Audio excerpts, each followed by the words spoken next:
Here comes the, here comes the, here comes the. Y'all don't really want it like that. Here comes the, here comes the, here comes the. Y'all don't really want it like that. Here comes the, here comes the, here comes the. Y'all don't really want it like that. Here comes the, here comes the, here comes the. Y'all don't really want it like that. Here comes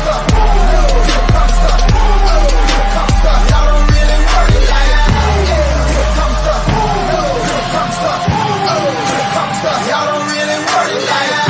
Here comes the, here comes the, here comes the. Y'all don't really want it like that. Here comes the, here comes the,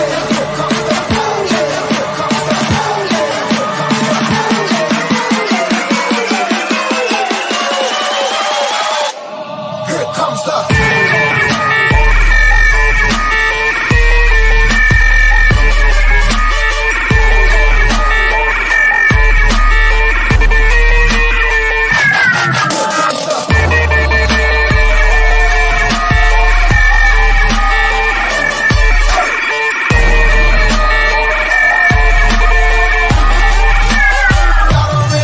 like that.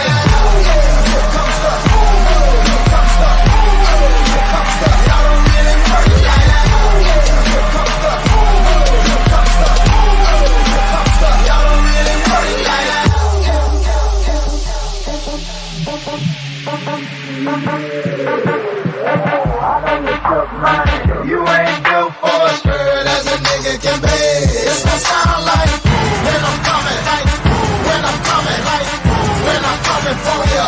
It's gonna sound like when I'm coming, like when I'm coming, like when I come for ya. It's gonna sound like here comes the, here comes the, here comes the, here comes the.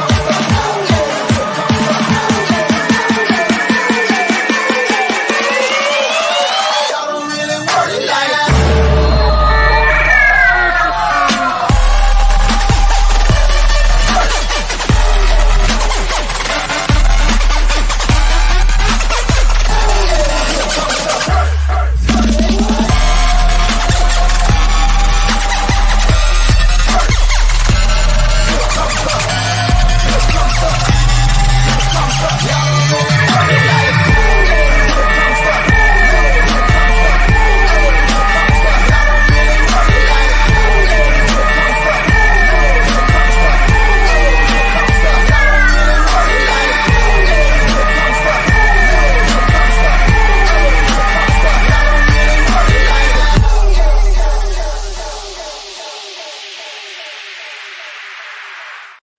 What is going on, everybody? Happy Sunday. Excited to have you guys with us. Welcome to the Griddy-Ion game right here on the Betting News Network, brought to you by our sponsors at BetOnline. You guys know the deal, chat. Go to BetOnline for the $1,000 deposit bonus and a sweet, sweet little $10 dropped into your account when you get involved. Go check it out. Get the QR code at the top corner of the screen.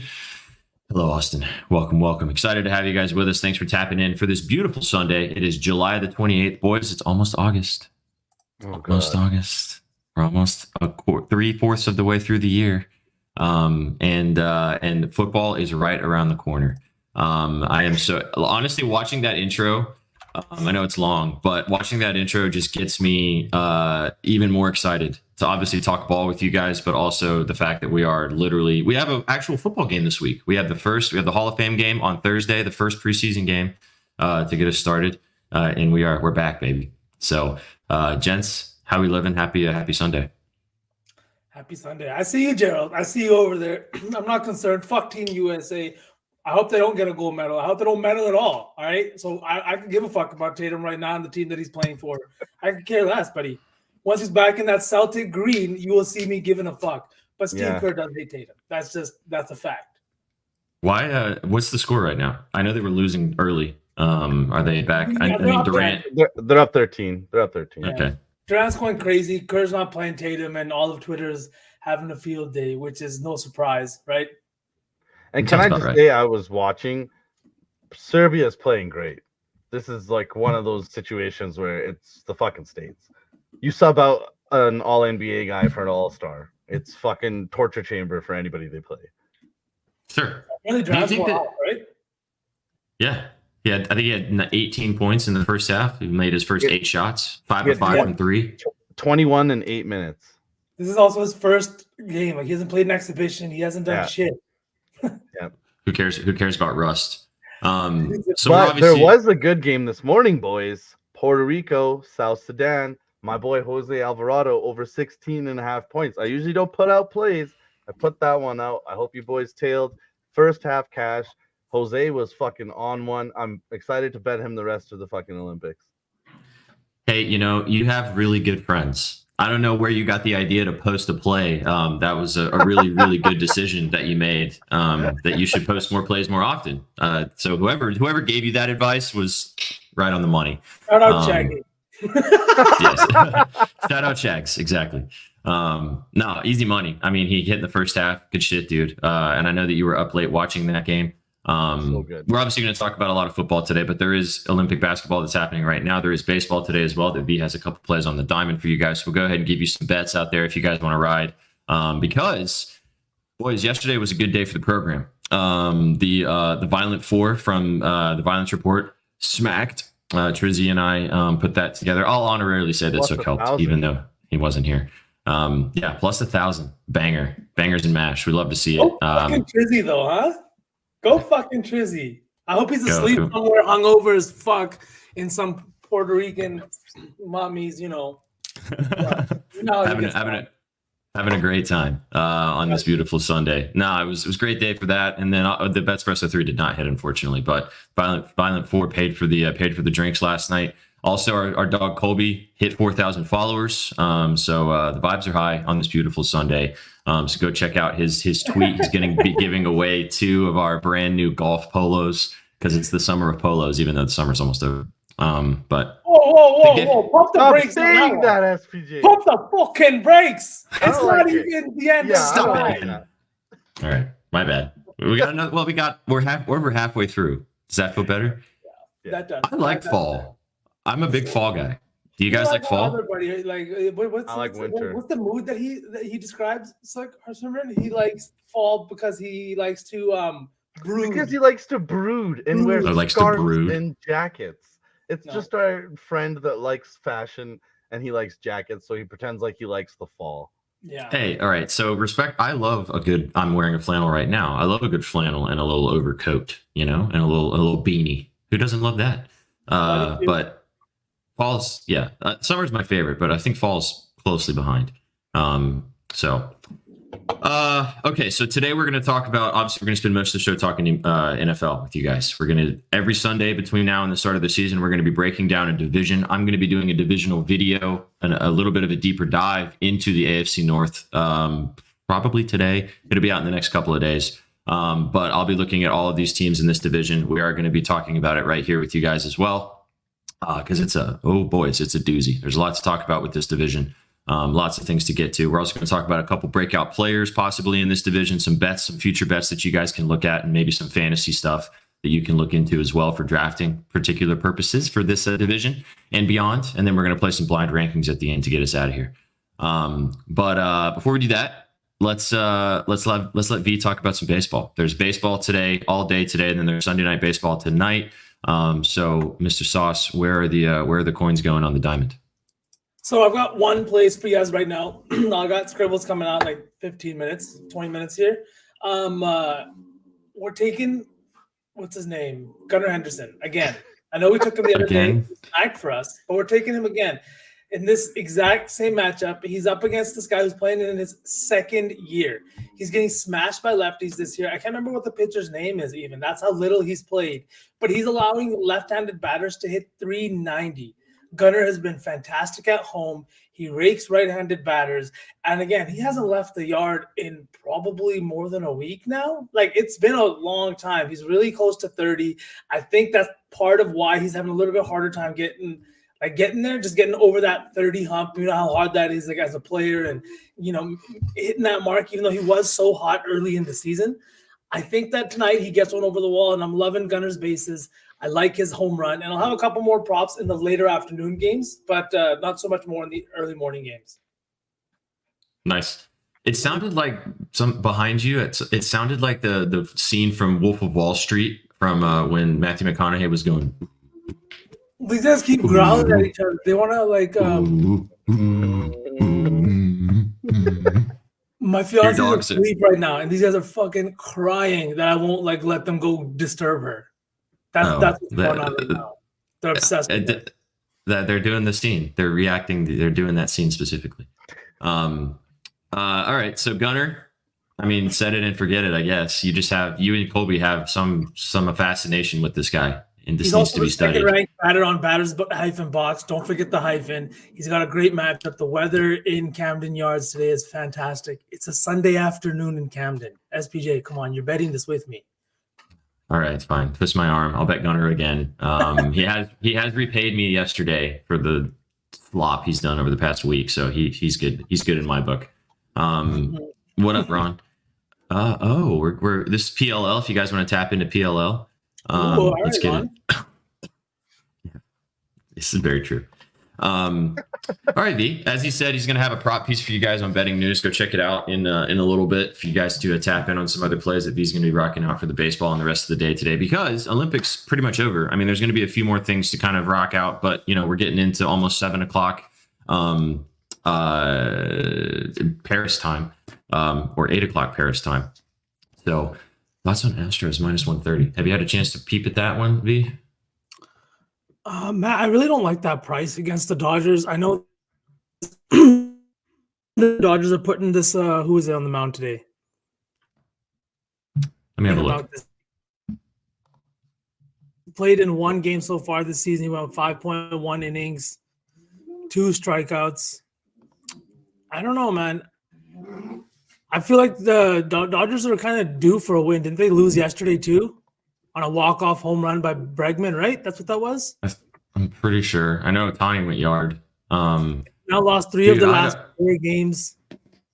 The only thing that kind of scares me about the Astros in this spot is Arrieta sucks. Like, he's okay. He's not terrible, but he's not very good. And 4-8 with a 5 ERA is a righty. A lot of the guys in this Dodger lineup smack around righties.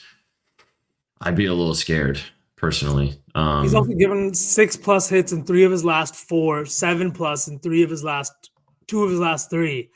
Yeah, I don't know. If anything, maybe take the over in this one at 8.5. Yeah, as chalky as that sounds. I mean, Ohtani over 1.5 base looks very spicy. Bregman off that walk-off home run too against River Ryan. Yeah. So there's a couple thoughts on that. If you guys have any other questions in the chat about stuff going on today, feel free to drop it in. Vital, what's up, dude? Nice to see you. How's it going, buddy? Yeah. Facts. All right. That's V's thoughts on the diamond. I know you've got a couple more plays that you're going to be dropping in the scribbles. We can maybe put something together for a little parlay if you guys want to ride for today. But we'll see. We'll see what happens. So, what do you have? And you said you didn't have baseball. Do you have some more Olympic basketball for the kids? No more Olympic ball. I'll post some plays tonight, but I have plays, but they're futures in the AFC North. Ooh, let's go. All right. So the gas report. What a fucking handle. That's awesome. Wants a total basis parlay. So in honor of W new follower, W new comment. Appreciate the vibes. In honor of that, I guess we got to put something together here. Let's go. I mean, I think Gunner and Ohtani. It's a good way to get us started. Not bad. Who's on the bump for the Guardians? Cantillo. Who the fuck is this guy?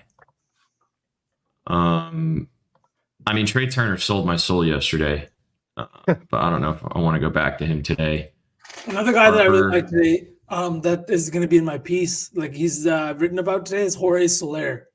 He's got a great matchup too today. He's up against a lefty, and we saw what the weather was like over the last 3 games now for the Giants and the Rockies. Like, the ball's been absolutely fucking flying. Gomber is on the mound. He's a lefty. He gives up, I think, a 34% hard contact rate. Jorge Soler smashes lefties, and he's one of the top 5 batters on batters-box today. Yeah, he's top 4, right behind Gunner. I really like this matchup for him. The other thing that I really like is that Gomber's walk rate is pretty low. It's just under 7%. So like he doesn't walk a lot of batters because he keeps a lot of his pitches right over the plate, which is not good for him because he gives up a lot of fucking home runs. But it's great for us. So I like Soler in that matchup too. Gomber's also pretty bad. Mm-hmm. All right. Well, then why don't we do this? Chat really likes Rooker. So does Austin. And I kind of like Rooker too. I mean, he murders the Angels. So why don't we do Soler, Ohtani, Gunnar, and Rooker? Yeah. Sure. Yeah. Baseball. Do we want to do bases or HRR? Let's do bases. It's probably better value. Yeah. I feel like we might get some plus money on some of these guys. All right, let me check out what we got here. So we've got where is the Orioles? That game starts in. Oh, we're not gonna be able to post this, unfortunately. We can do. You want to eliminate Gunnar if we can post it? Let's take Gunnar out just so we can post it. What time is that? Hang on. What time is that Dodgers game? That one starts at 1:10 too. I mean, we're not gonna be able to post it regardless. It's okay. This is what you guys get for tuning in. This is just for you guys. We won't post this. We'll post it if it smacks. How about that? We have video proof that we're doing it with you guys. We won't be able to post the graphic on social media, unfortunately. But we're doing it with you guys live anyway. So let's do Gunnar for 2. Gunnar, Ohtani. Yep. And Soler. If we take out Gunnar, we could post it. Actually, no, we can't. Fuck it. No. Tune into the show for the winners. Fuck it. Mm-hmm. Let's see. Soler. Where are you at, Soler? There he is. Soler's plus money. Nice. What was the last one? Oh, Rooker. All right, so those 4 legs put together. I see. Gunnar Henderson 2 bases, Ohtani 2 bases, Soler 2 bases, and Rooker 2 bases is plus 1,600. You could also take them all for a hit, which is probably around plus 200-ish, I would imagine, if you want something a little safer, rather than relying on the 2 bases. But for the juice and for the really nice value, plus 1,600 for 4 guys. There you go. Write it out. Feel like do that if you'd like to. Take them individually. They're all playable numbers, minus 112, minus 102, plus 10, plus 110 for each one. So take them all as you wish. Ride the parlay with us if you want to. I am going to ride it myself right now. And there you go. We weren't going to do a parlay today, gents. And chat, look at that. Chat just twisted our arms, eh? I know. So there we go. Okay, chat. There it is. Plus 1,600. Rooker, Ohtani, Soler, and Henderson, all for 2 bases. Boom. Button has been pressed. Let's get it. All right. Now let's dive into the AFC North. As always, guys, for this show specifically, the Griddy-Ion Gang, which we do every single Sunday throughout the NFL season and leading up to the season, this is a chance for you guys to come up and pitch your play. If you have a play in the AFC North, a future bet that you want to come and tell us about, whether it's a team or a player, please feel free to. I'm going to drop it in the chat. Get involved. Come on the screen. Let us know what's going on. So what you guys are seeing out there is your opportunity to be on the show. You don't have to show your face if you don't want to. You can just do audio. It's totally up to you. Or you guys can just keep hanging out in the chat, and we will we'll get your plays from the chat as well. We're going to do AFC North this week. Next week, we don't know what division we're going to do, so you guys have to drop it in the chat. If you guys don't tell us by the end of the show today in the chat, decide what division we're going to talk about next, we will have it on our social media at Your Betting News on Twitter, and we will decide which division we do next. We did the AFC South last week because I decided, because I can do that, and now we're doing the AFC North to get the vibes moving, and then we'll keep it rolling. So Gerald already asked about AFC East, and NFC East has a lot of talking points. Every division has its talking points we will get to, but if you guys have one you want specifically, drop it in the chat. All right, boys, let's have a look at this division. Probably the most top to bottom and I've been looking at this division for the last 4 days. Top to bottom, I would say this division has the most variance. Any of these 4 teams on paper could feasibly win this division. Now, as you can see listed by the odds here by our friends at BetOnline, these are the odds for all 4 of these teams to win the division. You've got the Ravens at the leaders, plus 140. You've got the Bengals, plus 165. You've got the Browns at plus 500. And you've got the Steelers at plus 600. Nice. Sorry, that now we're good. We're good. Click Appreciate the link. Appreciate it. I almost Don't did. click the I link. don't know why. Don't. That's how they get you. Yeah. So obviously, a lot of moving parts in all of these teams. So you said you have a couple of future bets to kind of get us rolling. What is some stuff that's enticing to you about this division? What are some things that kind of stand out to you? I got some player props that I like, but I think first we should talk about how we think this division is going to shake out. We saw last year the Bengals really struggled. Burrow was out. T. Higgins only played 12 games. We'll get to T. Well, he's franchise tagged. I think he's going to have a great season. But I think this division is super interesting. We got Baltimore. They got Derrick Henry, but they had a lot of movement on their offensive line. That entire right side is gone. The two vets, gone. They got a sophomore and a rookie there filling in for this season. So even though they got Derrick Henry, they got a lot of movement on that offensive line, and the Ravens actually struggled against the division. Do you guys know who had the best record in the division against each other? Probably the Browns. Oh, the Steelers. Okay.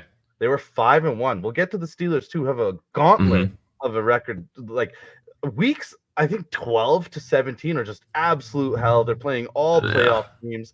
But I do like the Steelers. One bet that I have already tapped the button on, boys, is the AFC, just how it shakes out. AFC North, Ravens first, Bengals second, Pittsburgh third, Browns fourth, plus 750. I really like that.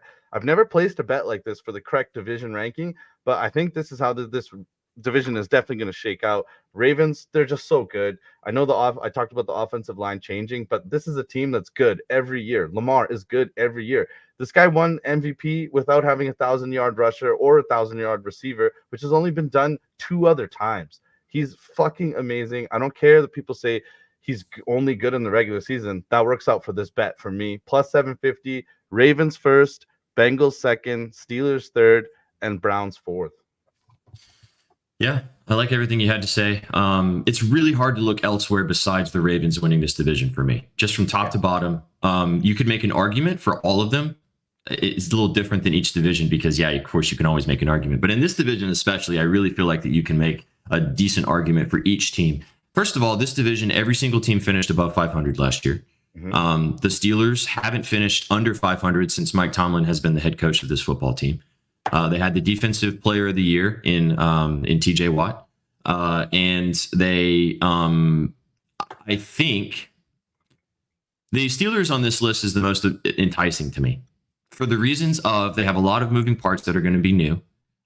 You bring in obviously Russell Wilson, but I think that Russell Wilson is not going to be the starting quarterback for this team going into week 8. I think that Justin Fields is eventually going to be the starting quarterback for this team because either the Steelers are struggling or he gets banged up and they realize that we need to see what we got in Fields. So I think that Fields is going to be the guy that eventually is going to take the reins here.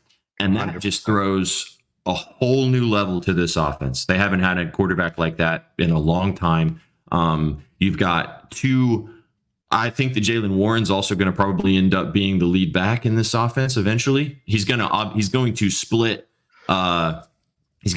carries for sure with Najee Harris because Warren was awesome last year. I think that's going to happen this year too. I think Pickens has a chance to be really good this season with better quarterback play. Regardless of whoever is the quarterback for this team, even if it does end up being Russ, I'm just not very high on Russ this year. You're going to get better quarterback play than what you got from Kenny Pickett / Mason Rudolph last year. So mix that with probably a top 7 statistical defense in the entire NFL that didn't really lose any major pieces. This Steelers team can win some games. I'm with you. I'm not very high on the Browns. I'm not a big Deshaun Watson guy, and I think that this team is not going to do very well this season. It's going to totally hinge on whether or not Deshaun Watson can return to his form of what he's done previously. But to me, I think this is the Ravens' division to lose. The Bengals obviously are the one that have a chip on their shoulder with losing Burrow last year, still able to win 9 games to get to feel good about the way that their season played out, I guess. But you lose Joe Mixon, you lose Tyler Boyd, you lose your offensive coordinator. Even though, who's the head coach of the Bengals? I just totally blanked on his name. Zach Taylor. Even though you have Taylor, who is running the offense by a scheme. You lost Brian Callahan, who's a big part of that offensive structure, to the Titans. So there's a lot of question marks for the Bengals. I think the Ravens have the most put together team. They obviously bring in Derrick Henry, and regardless of what you feel about Derrick Henry's age, I really don't think he's going to fall off a cliff this year. He still had over 1,000 yards last year. He still had over 10 touchdowns last year behind one of the worst offensive lines in football in Tennessee. He's going to arguably one of the best offensive lines in football with a run-first mentality. Gus Edwards scored 13 touchdowns last year. Do you know how much better Derrick Henry is than Gus Edwards? 13 touchdowns. Derrick Henry is going to feast in this offense. And that can, I mean, Lamar can still feast too. But if this iteration of this offense works out the way that I think that it can, from a perspective of, are you stopping Lamar or are you stopping Derrick Henry? And last season, additionally, they did most of what they did without Mark Andrews for most of the season because Mark Andrews got hurt last year, and he's a huge cog in this machine. So I have a feeling that the Ravens are going to run away with this one, but the Steelers at the bottom at the plus 600 value feels really spicy to me. So V, what do you think? What are your thoughts on this division specifically? What are you kind of seeing? So I feel like I'm kind of seeing it the same with you guys. I'm not high on the Browns here. I don't think the Browns are going to be a great team just because I'm not a big believer in Deshaun Watson. I don't think that he's got a good hold on the locker room. I don't think the guys have bought into it just because of his history, because of everything that's gone on, and the way that he kind of just went about it last year, right? Like, I know he was hurt. He was going through all kinds of different injuries, but it just felt like he wasn't as involved with the team. He wasn't as much of a leader on that team. And at the quarterback position, whether you are the leader on that team or not, you have to be a leader to be a good quarterback in this league. We know that. We've seen that. And it's one of the reasons that Tom Brady is the greatest quarterback of all time currently, right? But we see this with the Browns. That's why I don't believe in them. I agree with you. I think that Fields is going to be starting for the Steelers at some point early this season. I think week 8 might even be a little bit late. I think Fields is a lot better, right? And I think that under a guy like Mike Tomlin, he might be able to develop more the intangibles as a quarterback. Like we've seen, maybe his footwork needs a little bit of work. Maybe his arm needs a little bit of work, the accuracy. These are all things that Mike Tomlin can help him with, can work with. And he's done things with guys like Ben Roethlisberger, who, yes, was a fantastic quarterback, but Roethlisberger was never the guy whose mechanics or anything like physically was amazing, right?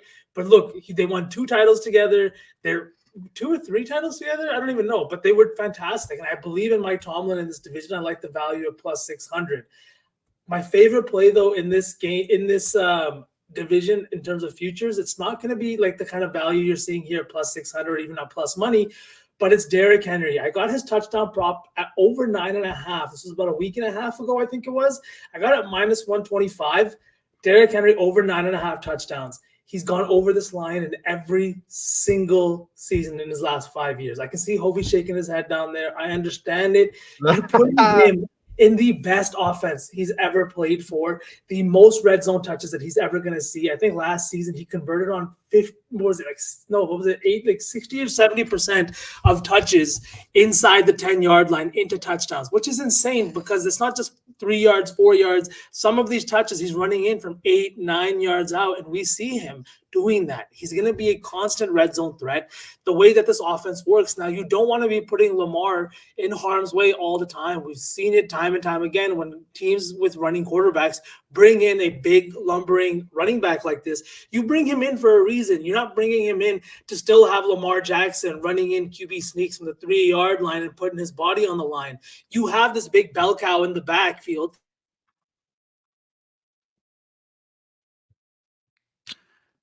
Yes, you do. And we lost him for a second. Edwards had 13 touchdowns last season in an offense that was like not even as good as they're going to be this year, and with a running back that's not as even close to as good as Derrick Henry. I get the age factor, I get all of that kind of stuff, but this dude is fucking huge. He still runs with all the intensity he did at 21 years old, and nobody's stopping him from scoring 11 touchdowns. I love it at 10.5 still. You can get it at minus 110. I saw minus 105s floating around too, depending on the book, but I love the 10.5 still. I think he has 13, 14 touchdowns this year, SBJ. I love this play, dude. This was the one I was going to mention. It's actually 10.5 for plus money right now. But Yes, Rogue Baller, for sure. The offense will not run through him specifically. However, the Ravens still prioritize running the football heavily. They're one of the I want to say top 5 rushing offenses in the NFL from a touches per game perspective, but also from a yards and conversion perspective. So, yeah, he's not going to get the ball on 1st and 10 all the time like he did in Tennessee. Trust me, I watched it for 12 years. He's not going to get that anymore. But like I said to you guys, which is the last point on this, and then we've got 3 people waiting to dish you guys some plays. If you guys want to get involved, feel free to come up and hang out with us. We'd love to hear what you guys have on this division. If you have something else that's not AFC North, love to hear it. If you guys want to drop in, feel free to. Like I said, Gus Edwards, 13 touchdowns last year. Yeah, Gus Edwards. Insane. He had 13 touchdowns last year. So it's a run heavy offense into a pass heavy offense. He's going into another run heavy offense. The Ravens, John Harbaugh is a run heavy coach. He loves running the ball and he loves playing smash mouth football, and that's exactly what Derrick Henry does. He might not see as many touches, but that might also lead to him not being as fucking battered and bruised all the time. He's not going to be seeing 7-man boxes all the time. Yeah, that's what he was seeing in Tennessee. Nobody was fucking doing anything else. You don't have to cover the wide receivers if the quarterback's not getting them the ball. I think that's kind of Rogue Baller's point. Like, yeah, the offense does not run through him, but that's not to the detriment of his stats this year. That's, hey, you're not going to have to bang through the defensive line every fucking play. We're going to use you a little more strategically and save some of that wear and tear. He still had over 1,000 yards and over 10 touchdowns last year. Like I said, behind the worst offensive line, arguably the worst. I think the Giants probably take that cake, but the worst offensive line in football from a top 3 perspective. He is still going to see heavy boxes crutch for sure, 100%. But so did all the Ravens last year because of the style of play that they have. And Lamar was still successful. Edwards was still successful. Dobbins, when he was there, was successful. You know, I don't think that any of that's going to change. So, all right, let's get some thoughts from people that are popping in. We'd love to see it. We'll go to Vital first, and then we'll go to Hovey after that. We'll get up some of you guys. If any of you guys have a play you'd like to get involved and come and pitch us for the AFC North or something else, feel free to join with the link below. Get involved. Love to hear from you. Let's get to Vital first. Our guy. What's up, dude? How's it going? What's going on? Good to see you, V, SBJ, Sook. Everybody that's not here, Colby, Shaggy. I miss you guys. It's been a while. Yeah, you too, buddy. Thanks for tapping in, man. Glad to have you here. Oh gosh, I'm glad I had time today. It was like get a few hours sleep, get some Griddy-Ion gang. I'm gonna get some Griddy-Ion gang. Before I get to Triben, V, what was the play you mentioned right before you finished? It wasn't a team play. I feel like maybe it was the touchdown play. Maybe that's what you were speaking Derrick of. Henry over 10.5 touchdowns. That's what the line's at now. Okay. I got it at 9.5, but I love it at 10.5. I'll probably put another unit at 10.5 just so I can ride with everybody that I'm pitching it to right now. Right on. I mean, SPJ, you make such a good point for the Ravens. I mean, it's hard. I am a big fan of that Harbaugh anyways. But I'm also a diehard Joe Shiesty fan. And the only problem is, like you were saying, the Browns and the Steelers are going to beat up on one of these two teams. You know what I mean? Like, they're going to get an L from one of these two teams regardless, you know. But I don't know. Like, I love Lamb and I love, you know, I kind of think Russell's going to have an okay year, but I don't know. Joe Shiesty's healthy. I mean, he's a bad man. That's all I'm going to say. And I have no dog in either 4 of these teams. Okay. Sure. All right. So you're kind of leaning a little more with the Bengals, and our friend Rusty last week told us about some scheduling aspects. The Bengals are the only team in this division. Oh, God, I can't remember the exact stat. I can't remember the exact thing that you said, Rusty, so forgive me if I fumble this a little bit. But I think the Ravens, the Browns, and the Steelers all have a particular portion of their schedule where they have to play a certain amount of games in a certain period of time. I want to say like 4 within like a 10 or a 12-day stretch. The Bengals are the only ones that don't have that this season. And they're getting their franchise guy back with a chip on his shoulder with something to prove. You know, Jamar Chase also missed time last year. You had T. Higgins had a good season, but missed time last year. And caveat as well added in that I forgot to mention, T. Higgins and Trey Hendrickson on both sides of the football for the Bengals got franchise tagged this year. Neither one of those guys got contracts. They're looking to play for some moolah, either from the Bengals or from another team. And usually in these situations, when you got guys that are playing to prove that they deserve monies, unless they get hurt, they're going to be coming to play. So some big dogs with something to hunt this season is always a thing to look at. So I like the look on the Bengals. They'll at least get the 8 games in, right, before the trade deadline. They'll get 8. Cincinnati's, we'll say so management. We'll get at least 8 good games, however many it is for the trade deadline. But we can only pray that they build an outdoor practice stadium for those lowly Bengals. They're too talented to have to be practicing in the elements. I'm sorry. Hey, man. But anyways, makes sense. I think it's going to be a tough division regardless. Absolutely. I think Russell's going to have a decent season. He might get taken out, but a decent season overall. But anyway, I'll let you guys go. I gave you my Joe Shasty 2 cents there. Love it, dude. Well, good to see your face, man. Thanks for coming up and saying your piece on Shiesty. We love to see it, and appreciate you. Have a great Sunday. Look forward to talking a lot of football the rest of the season with you, man. Thanks for being here. Hey, for sure, man. Thanks for having me up, brother. You guys have a great rest of your day. You too, bud. Take it easy, man. Peace, yeah, brother. You too, bud. Take it easy. Anybody else in the chat, feel free to join the show. As always, we do this every single Sunday, talking football. We'd love to hear you guys' plays out there. Let's go ahead and swing it to Hovey, because I know Hovey has some thoughts. That was lit. I love you, Capper. That's slick. That was awesome. Hey, he's an OG, man. He's been busy doing other stuff, but we always welcome the OGs back with open arms. Speaking of an OG, tell me why my bet's a shit bet. Tell me, I see you shaking your head back there, Hovey. I don't think he thinks it's a shit bet. I think he just has beans in other directions. Exactly. Well, it's a little bit. It's not a little bit. It's a little bit of both. Okay. I'm not going to say it's a shit bet. To go under on a Derrick Henry touchdown line is kind of, to say that's a shit bet is stupid. But it's a bet that I don't want no part in. Fair and enough. I'll let you know why. All right. We're dealing with a dude who, yes, he was the centerfold of the Tennessee Titans offense, but it was a dude who had no offensive line. The offense blew, no offense, SPJ. And every single year, he's gone over his touchdown line. Every single year, his touchdown line is sitting typically at 13.5. We've seen it as high as 14.5, 12.5, pretty high. Now he goes to the Ravens. 10.5 line, juice to the under, number 1 rushing team in the league, number 7 in regards to red zone scoring.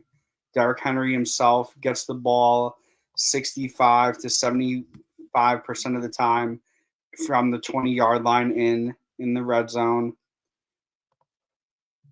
The number is just too low to me. I mean, it's just one of those things where it can legit hit by week 9. It could hit.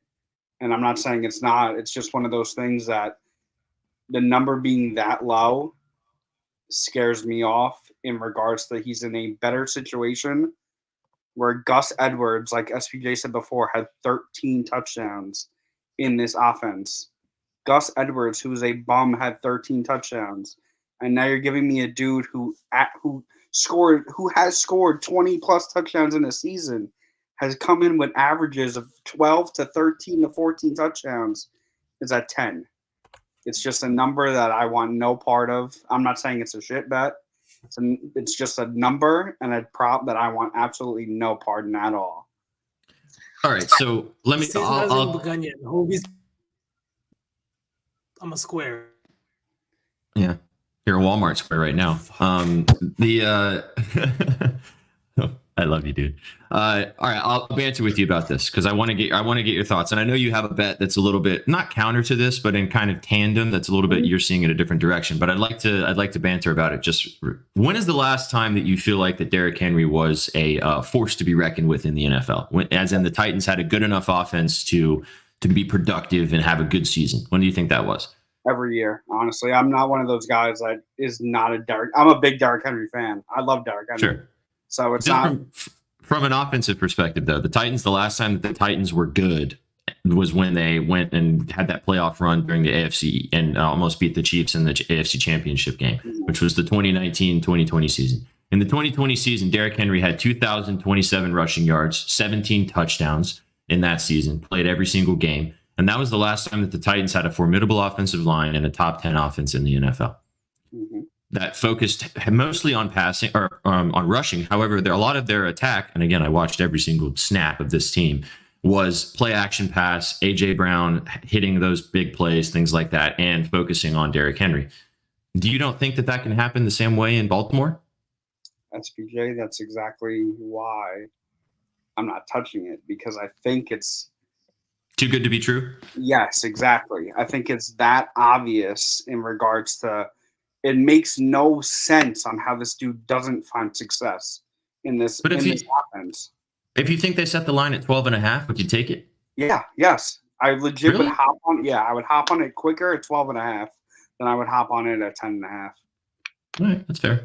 All right, well, that was it's an interesting conversation, and I see your logic on taking it. It makes too much sense. So maybe it's a trap. I'm gonna ride with V and take I like his yards too at over 1,000. You know, even on a shit team last year, he had over 1,000 rushing yards. So I think he's going to be great this year. We'll talk about it a lot leading into the season. But tell us why that part of it is not as spicy to you, and you're going a different direction. Lamar Jackson over 4.5 rushing touchdowns. Now you're going to sit in the red zone where you can't stack the box because you got Derrick Henry back there with Lamar, who's one of the best read option quarterbacks in the league. I'm pretty sure he's hit over this number every single season except the 2 where he only played 12 games. I think it's an overreaction in regards to Derrick Henry being there. Why they boosted. We see a guy whose rushing touchdown number is typically at 7.5, 6.5, and now it's all the way down to 4.5. I think that's where the overreaction is in regards to them setting a line for these Baltimore Ravens players. They think Derrick Henry is going to get all the red zone opportunities. Rightfully so. It's a good thing to think. But when you're giving me a guy like Lamar and an offensive play call scheme where they're going to run wheel routes, jet sweeps, all this nonsense with Bateman, Mark Andrews, and Derrick Henry, it's just one of those things where if he plays a full season, he's getting in the end zone 5 times. And it would shock me. It genuinely would shock me if he didn't. His passing yards already, not that this really matters in regards to rushing touchdowns, but his passing yards already got bumped down, I believe, about 400 to 500 yards already compared to what it came out at. So it's just team's going to rely on running the ball. When you run the ball, it opens up, especially with a team like it's going to open up their playbook to magical things. The key point to me with this whole thing, number one point realistically, is A, it's Lamar. Number 2, Ryan Tannehill, when he played 2 full seasons with Derrick Henry, he had 7 rushing touchdowns. And Lamar Jackson is 50 times better in regards to running the ball and play call schemes than Ryan Tannehill is.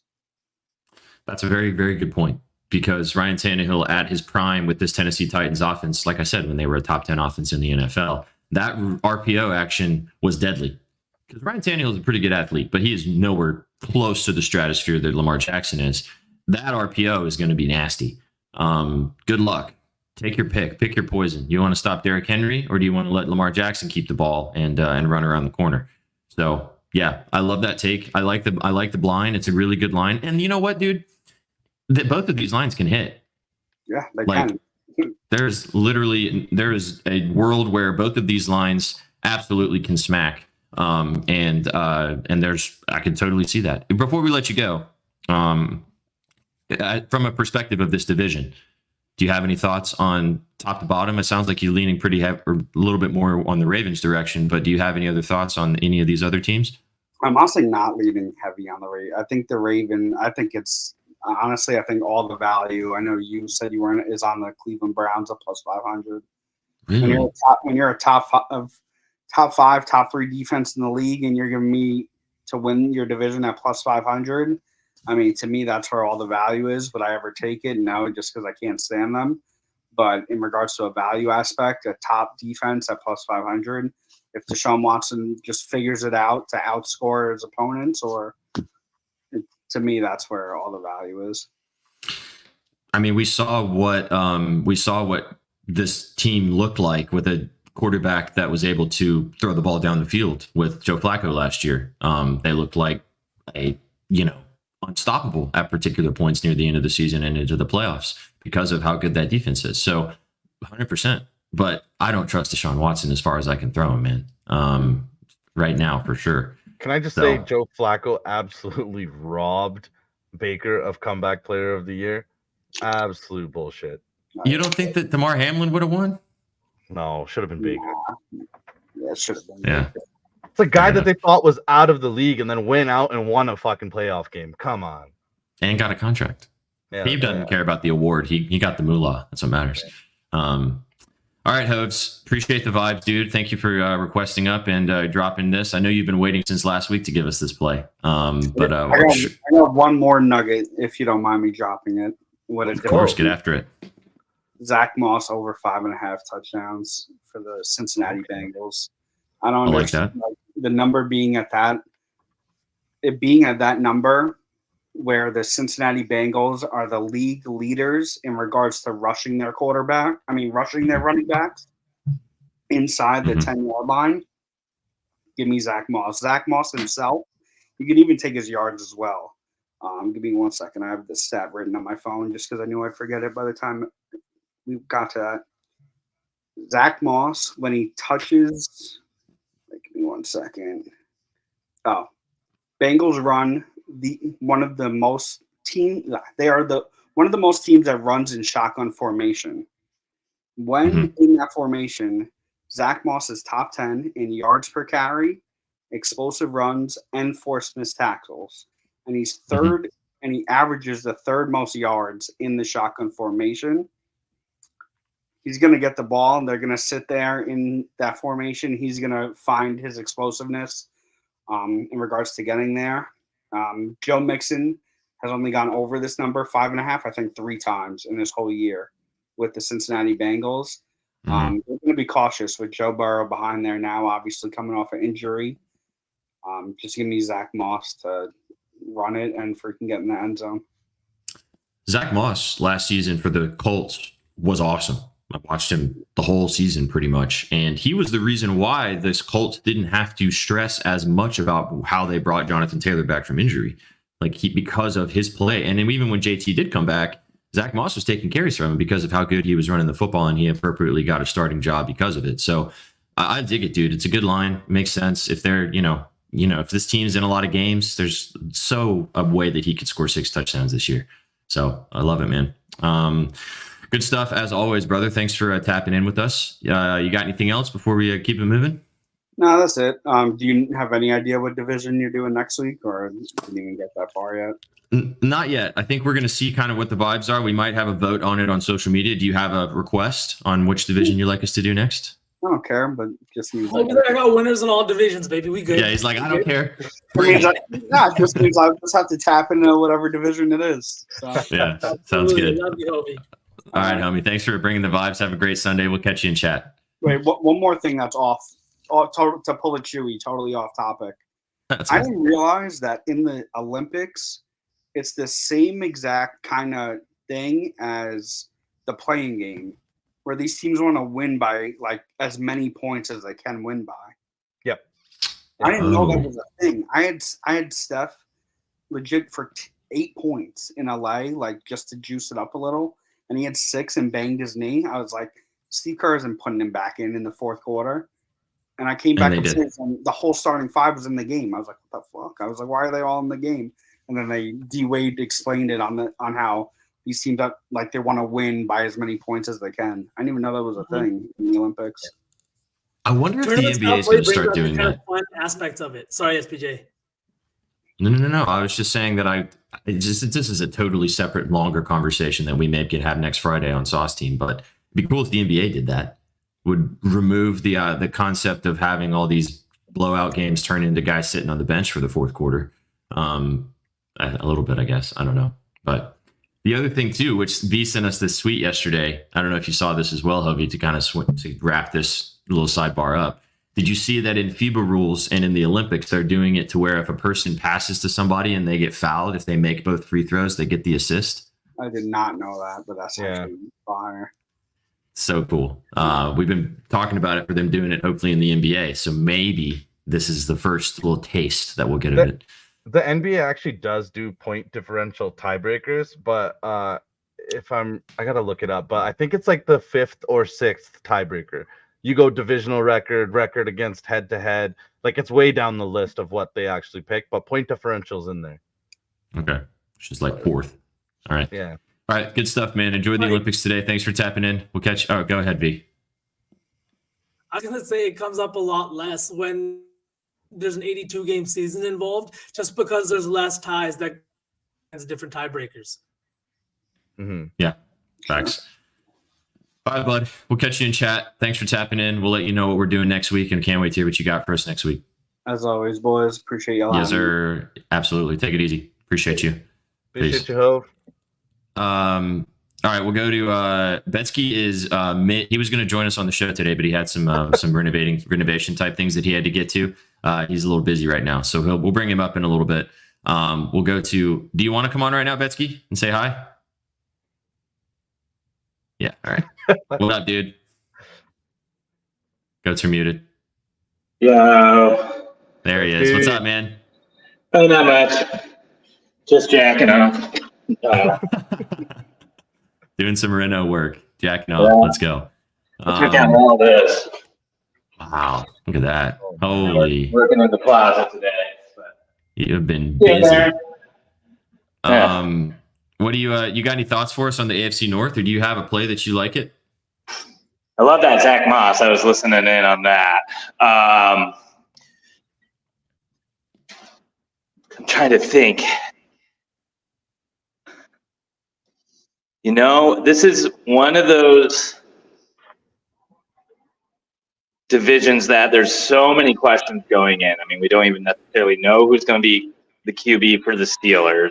No idea how Watson's going to play, what Chubb's health looks like, even though all the reports from camp are that he looks great. So kind of waiting for some of those lines to come out and see if we can get some bargain bin lines for Nick Chubb. Burrow coming back from injury, I think he's going to be good. I really think they're going to have a good chance to bounce back. I wish that line to win the division was closer to that plus 200. And if they come out slow, that is going to be how I hammer it. If they lose the first 2 weeks and they drop to that plus 250, plus 300 or so to win the division, I'm all about that. I could see them being kind of a late bloomer as he gets more healthy as well. So that's kind of what I'm thinking. The only prop out of this right now I'm on is the Zach Moss TDs. Nice. Like you seeing that too. Any thoughts on the Ravens? I mean, what's not to love? Right. I'm a little worried about player props though between Lamar and Henry just like eating each other. If Lamar's line's 4.5, that's pretty sick, but it's going to be the rushing yards. I'm going to stay away from both of them. In fact, I mean, I may even consider doing Jackson Lamar's under for rushing this season if they have that out there. They do. But I would need to see what that looks like and how it's been historically. But they may be willing to let Henry take the bulk of that work. 100%. All right, dude. Well, thanks for tapping in. I'll let you know. We'll shoot you the text when we're blind ranking because I think you'll like today's. So I don't want you to miss out. I live for this stuff. I know. Real quick, while we got Betsky here, can I ask him a question? Sure. Betsky, T. Higgins, franchise tagged, only 12 games last year, target share south of 100. Every other season, he's had 100 targets. He gets 1,000 yards. His 1,000 yards is plus 150. Do you think he can get there this year? I love it. I absolutely love that. Now, who's the kid that they drafted this year? Apparently, he's really good in rookie camp too, but he's mostly going to take Tyler Boyd's role. I mean, they didn't add like a tight end offensive weapon. Contract year players are the best to bet on. So, yeah, I mean, Higgins has been just a Mr. Consistent for every year until last year. Mm-hmm. And the 1-2 punch with him and Chase is it's always too tempting. It's too hard to defend. So, I prefer that over Chase. Let's go. 100%. Yeah, we touched on that a little bit with Higgins earlier, and that is kind of a slam dunk on his return. And as you said, contract year. So that's important also to remember, guys, as you guys are looking at all these lines for each division and each team, look at guys that either have been franchise tagged or are going into a contract year, because every bit matters that much more. It's not gospel, but it does add into what they're going to do from a season long perspective, especially. So, all right, buddy. Well, go do some more jacking, and we'll let you know when we're ranking. Yep, sweet. I'll be jacking over here. Okay. All right. Sounds good. Take it easy. Jacking has to be the top 3 most insane things to say. Just jacking. Yeah. You know what the crazy thing is too, is on this show that sounds just par for the course, which is how we function around here. So, all right, we got Crutch waiting, who's been waiting patiently. Thanks for the vibes. Anybody else in the chat would love to join us. We'd love to hear what you guys have on the AFC North, but we will be doing any other plays. If you got something else on the slate today that's not football, feel free to request up and drop that for us as well. We'll try to keep it mostly with football, but if you have something, love to hear it. Just get involved with the link in the chat. Crutch, happy Sunday, buddy. What's going on? Hey, what's up, guys? How you doing? Yo, how are you? Good. So I'm here. I really like the Steelers to go under 8.5 wins this year. I wrote it up a little bit. But yeah, so they start 4 of their first 6 games on the road with a new offense, new quarterback, all that. And then their final 8 games, they play all 3 divisional opponents twice. And then they're also at Philly, and they play the Chiefs. So I just think that that's a recipe to finally, for the first time in the Mike Tomlin era, go under 500 and go under 8.5 wins. Nice. You got to have some stones to bet against Mike Tomlin in these situations, because he's had slop on this team and still finished above 500 somehow. But has he ever had a schedule that looks like this? I would assume at some point throughout his career, but probably a way better quarterbacking situation to deal with in those particular situations. But yeah, that schedule, the back half, like you said in the beginning of the show, Sook, and as you just mentioned, Crush, those last 6 or 7 games is fucking. As on paper right now, we've seen this happen a lot. You get halfway through the season and 2 teams you think are going to be great fucking suck, and then it doesn't really changes it a little bit. But on paper right now, the back half of this schedule is a gauntlet. So I can see it for sure. I think that they're the biggest wild card in this division. I mean, I can see them if Justin Fields works out, or if Wilson has a return to power, and like this defense plays as well as they did last year, this team could vie for the top in this division, but they could also go south very quickly, like you mentioned, just due to the schedule. Anything else you like in this division specifically, or Sook, did you have a comment you wanted to talk about? I mean, I think the Steelers are going to do well, but I like the logic by Crutch. Just because it's Mike Tomlin, we can't just say like, oh, he's winning 9-10 games. Like, it's a crazy schedule. They have a lot of uncertainty on the offensive side of the ball. 8.5, I could see them winning 8 games. Yeah, and they start in Atlanta, and then they have to go to Denver. Then they come home, and then I believe they go to Las Vegas. Like, the travel's pretty crazy in the first. And I'm high on Atlanta too. I think Atlanta. Yeah, I think everybody is. I think Atlanta is supposed to. They're going to be pretty good. I imagine that Atlanta's favored to win that game.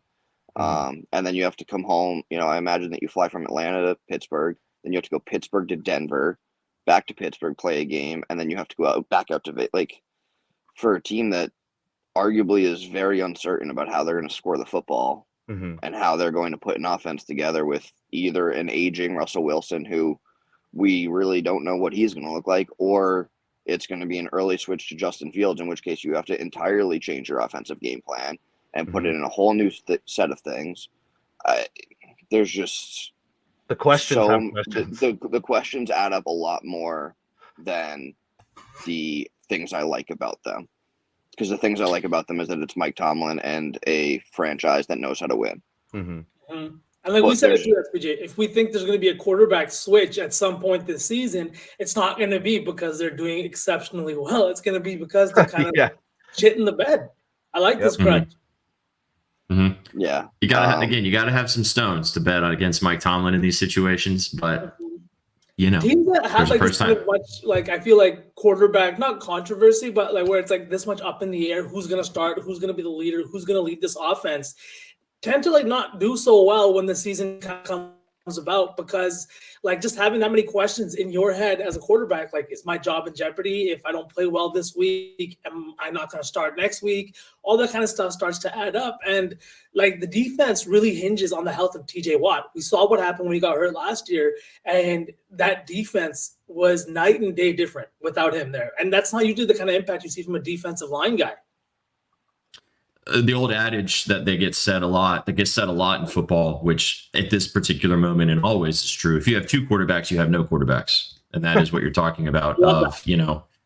It's so true. It's so easy, yet so true. If you got two guys that can take the reins, you ain't got anybody, because there's no one direction.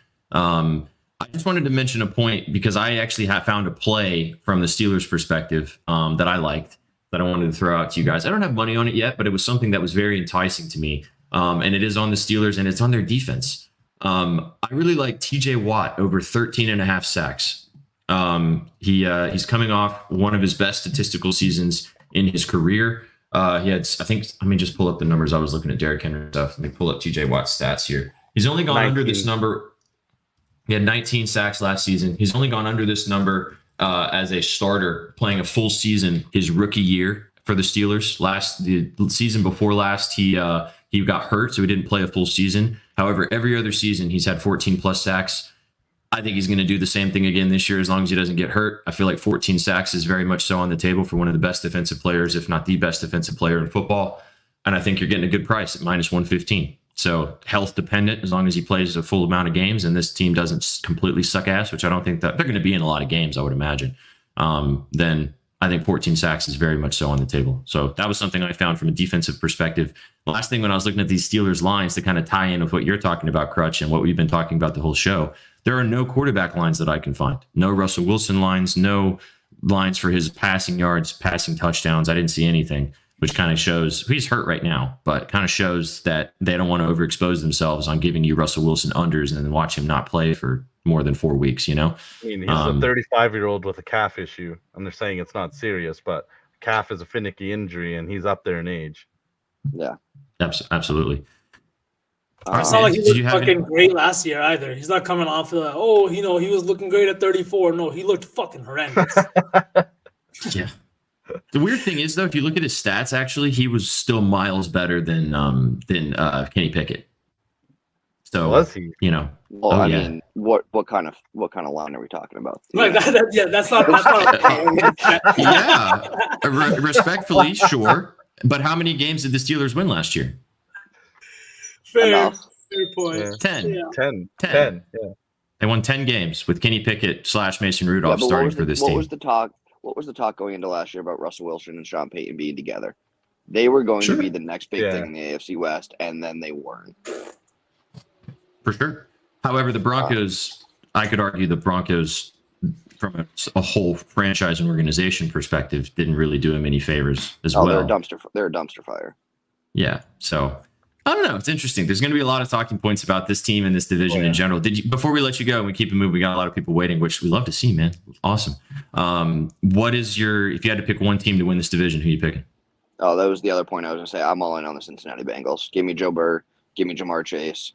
They are going to, over everything, touchdowns, yards. I think they go absolutely nuts. He loves that. Vintage 2019 LSU, Joe Burrow and Jamar Chase just absolutely dominating the league. I think they win the division. I think they're in play to win the AFC. I think they're in play, for everything this year. Obviously, you got to go through Mr. Patrick Mahomes and Arrowhead Stadium, I think. Obviously, I think the AFC Championship game probably gets played in Kansas City. But who's the only quarterback to go into Kansas City and win? Joe Burrow. I wish that Shaggy was supposed to join us today, but he is recovering from illness, so he couldn't join us. I wish he was here right now to hear you guys. Inspired me to put on the glasses. I still think the Kansas City Chiefs probably win the Super Bowl. That would be if you ask me right now, gun to my head, who wins the Super Bowl, it's the Kansas City Chiefs.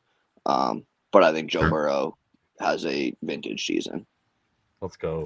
If they though, think about this. 3 straight seasons of 17 games now. It's a 17-game season, right? 17 games. 3 straight seasons, plus 3 to 4 playoff wins.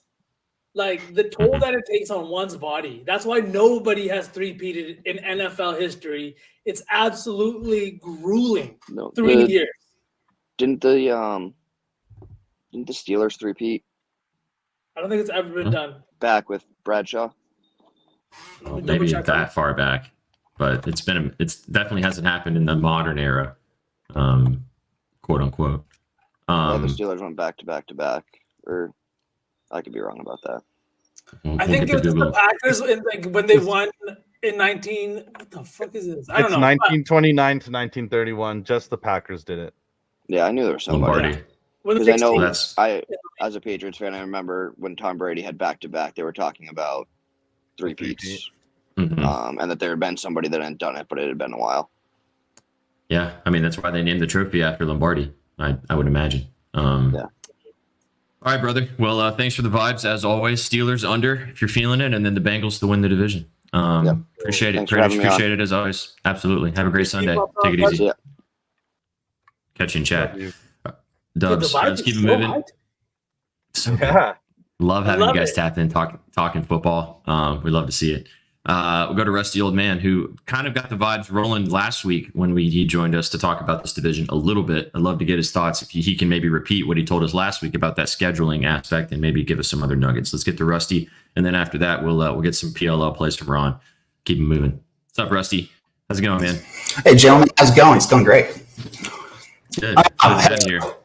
I wanted to go over a couple things. So my play is under on the Ravens. First off, everyone should know I hate the Ravens. I'm going to tell you a story of a young boy who lived in Cleveland and had his team ripped away by the claws of capitalism and a greedy owner and had to live without football for a couple of years. Mind you, this was before NFL Sunday Ticket. It was sad times. Anyways, so I've always had a beef with the Ravens. So I'm always looking for reasons why to fade them. But anyways, there's a lot of reasons why this year, guys. And I'm going under on their wins. I do not think they go over 11.5 wins. Lots of reasons why. First reasons, okay, the Ravens love playing from ahead. They were ahead a majority of their games last year. And when they are ahead, they dominate. But you know what? Guess who they played last year? They played the AFC South, the NFC West, and they also played the Chargers. You know what I mean? So then you look at what they're playing this year, the AFC West and the NFC East. Much harder schedule there in regards to just opponents. Then you also look at their offensive line. They are spending one of the lowest amounts in the league, bottom third in regards to their offensive line this year. They have 3 rookies. They have a rookie at right tackle that's going to be starting for them. Their offensive line is not going to be the same it is. Derrick Henry has hit past his prime age of 30. I'm sorry. And if you look at his explosive run rates, if you look at everything he is not the workhorse he's going to be. And if there's one thing we also know about Ravens, they have been cursed with running backs. Has a running back even made it a full season the last 4 years? I can't think of one. So I'm thinking we're going to see huge regression. You're going to see a team that's not going to be playing from ahead. They're going to be playing from behind. Lamar is still not a great passing quarterback. He's a great play action quarterback. But if you don't have good running and you don't have the lead, they suck. So with that, I'm going to say Ravens under. And also, I'm with Crutch. Everybody, it's a Slim Shiesty year. I was telling my wife the other day, I can't tell you the joy in my heart to see bleach blonde hair back on people again. Right? I haven't seen this. I will have to maybe tweet out some high school pictures of me with the JT bleach blonde tips back in the day when I had hair. Oh, baby. Because it was amazing. So to see this trend coming back and the fact that Joe Burrow's the one doing it, brings joy to my heart. Joy. All right, dude. Love to see it. So Ravens under wins, and then you're riding on the Shiesty train too. You're rolling with Slim Shiesty. Yep. All right. And good stuff, I'll give you some other stats on that other stuff. I'll find them out again. But basically, the Ravens have, or the Ravens, the Steelers, and the Browns have one of the hardest schedules in the year, and the Bengals have one of the easiest if you're looking at just predictions in regards to Vegas win totals, etc. So, all right. With that, guys, thank you. Yeah. Hey, thanks for joining us, man. As always, look forward to seeing young rusty young man, I guess, with bleach blonde hair joining us on the Twitter timeline. All right, bud. Take it easy. Have a great Sunday. Bye, guys. See ya. Goats. As always, guys, in the chat, if you're enjoying the show, thanks for being here. But if you want to come and join the show and give us your play today or something on this division, drop it in the chat and come up on the screen. We'd love to see you. Love to hear from you. Let's go to Ron, who I think Ron might have some thoughts on the AFC North, but I think most of his stuff is with the old netted stick. Got the PLL action from Ron. What's up, dude? How's it going? What's going on, guys? Happy Sunday. How we doing today? What's up, Ron? Spectacular, man. Vibes are high. Good to see you guys. Yeah, we got 2 PLL games today. I'm pretty much going to go over that. Been really enjoying the football talk from you guys. Don't have too much to add. I think you guys are doing a great job as always. Appreciate it. So we do have 2 games today for the PLL. The first game is going to be on ABC at 3 o'clock. It's going to be the Atlas versus the Water Dogs. Both these teams are coming off a loss last week. This is the first of their 2 matchups this year. They do play the last week before the playoffs start. We're going to back the Atlas in this spot here, coming off of a loss. They're playing for a playoff spot today. If they win, they clinch a playoff spot. They'll be the second team to clinch a playoff spot besides the Cannons. I think they have a lot to play for today. The Water Dogs are 1-5. They've looked terrible this year. Michael Sowers looked like a shell of himself last week. He did go over his 4.5 points, which is pretty high line for the PLL. But in a game where he looked really bad last week, having like 5 shot clock violations, he was just running around with the ball and the shot clock would just run out. So I don't really know how I feel about backing him today, but a guy I do want to back on the Water Dogs is Connor Kelly. His over 1.5 goals is -145 today. He had 9 points the last time these 2 teams played, and he had the game-winning goal in that game. He was absolutely dominant in that game. I think we see something similar today where the Atlas kind of play similar defense to the way they did last year. Their offense got a lot better, but their defense is still a little suspect. So if the Water Dogs are going to have any success, I'd like Connor Kelly to get 1.5 goals. And then for the Atlas, we're going to back Xander Dixon to score in the first quarter at -110. We got burned on him last week. He had a shot right in front of the net. He just rushed it. I think if we get a similar spot this week, he makes that 9 out of 10 times. So I think we get that goal this week. Really looking forward to this game. Going to play the under as well at 27.5, the highest total in the PLL history. We've seen the Atlas go over this number 4 out of 6 times this year, but I just think in a game where the Water Dogs are going to really try to be defensive in this game, they have a defender who, when he's the closest defender to the team's best player, that player is shooting 3.8%. So he does a really good job at shutting him down. That guy's name is Matt Witcher on the Water Dogs. So I do think the Atlas still get goals today. I love their money line, but I'm going to take the under 27.5 in this game. So that's what I have for that game. And then real quick, I only have like 2 or 3 things to say about the other game. It's the Redwoods and the Whip Snakes. The Redwoods are at home this weekend. This is their second of the 2 games this weekend. I really love Ryder Garsney in this matchup. Going to take his points at 2.5. He had 8 points last time these teams played against the Whip Snakes. So he's had really good success with the Redwoods home crowd as well. I think we see him have a really good game today. And I'm going to take the under in that game as well. I think it's going to be a snooze fest. I think it's at like 22.5, I believe. Expect something similar to yesterday with the Redwoods game. They played against the Chaos yesterday, and it was only 18 goals total in the game. I think we get something similar today. Both these offenses aren't really great, but I think the Redwoods will probably have some more success at home. Either way, I think we get about 18, 19 goals again today. So that's all I have for today. SBJ, Vsauce, Suck, I appreciate you guys letting me come on, and I appreciate everything you guys are doing. Really enjoying the football talk. We love you, Ron. We appreciate you bringing your bozo packs on here every single week and every single day, man. Absolute vibes from you guys. Thank you, bro. Thank you. Yeah, I've been trying to throw some hip props in there. So SBJ, if you have any hip props today for Atlas money line, because it's -200, let me know. As well as Vsauce. I tailed your judge last time he gave it to me. He had a home run that game, I think. So that was a great play. So if we could find a couple guys to pair with the Atlas today, I'd really like that. Yeah, I got one right now. Let's tap in with Tyler O'Neill. He's gonna get a hit today for sure. Okay. Bang. Let's go. Then the Sunday night baseball, and I'll give you Shohei, nice and chalky. Perfect. Sounds like someone right up my alley. Hey, there you go, baby. Well, dude, we appreciate the PLL love, guys. Check, go give him a follow if you haven't already. Drops his PLL knowledge every single week. We might be covering some PLL moving forward on betting news, man. So looking forward to diving a little deeper into some PLL action. Thanks for bringing the vibes, man, as always, and have a great rest of your Sunday. Thanks, guys. Have a great Sunday. Great seeing you. As always, deuces. W Ron. Let's go. What we had so many guests today, gents. Let's go. No more requests, which is fine. We've had a lot of people tap in, which has been awesome. Feel free to. So sick, dude. Football's back. We haven't even gotten to actual games yet. We got so many people joining. Let's go. As I said, guys, we do the show every Sunday before the slate starts. If you want to come and drop your favorite plays, feel free to come back and hang out with us. So Dub's in the chat for that. All right, boys. Before we round out talking about the AFC North and we play some blind rankings, do you guys have any other thoughts on this division as a whole? Kind of some other team points you wanted to make, anything like that we want to drop in before we move into the rankings? Suck. Just going off what Crutch was saying, because I'm saying I like the Steelers. He's given us all the reasons why they might finally go under 500. I think I was gonna press Steelers second, and I was telling you guys of the correct division, but Steelers to finish third is plus 240. This is a good division. They could still very good. They could still have 10 wins and finish third. Yeah.